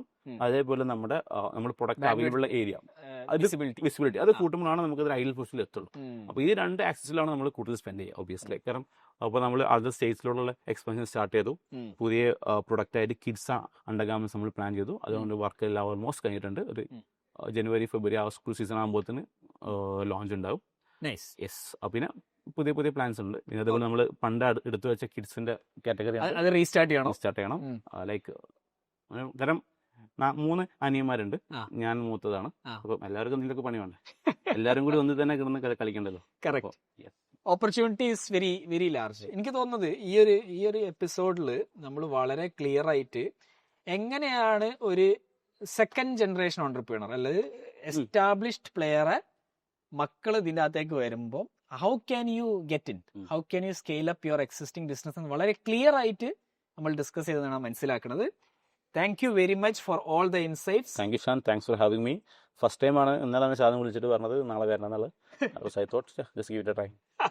അല്ല, ഇത് എന്ത് സാധനം ഇപ്പൊ ഞാൻ മനസ്സിലാക്കിയ ഒരു സാധനം ഉണ്ട്. ആളെ പിടിച്ച് വലിച്ചിങ്ങോട്ട് ഇട്ടണം, എന്നിട്ട് നീന്തിക്കോ. നീന്താൻ അറിയാം, നമുക്കറിയാം, പക്ഷെ ഓനെ വലിച്ച് വെള്ളത്തിലേക്ക് ഇടാണ്ട് നീന്തൂല. So thank you very much. നമുക്ക് ഇനി നിങ്ങൾ സ്കെയിലപ്പ് ചെയ്തിട്ട് may be 10x of what you have now again ഇരിക്കാം.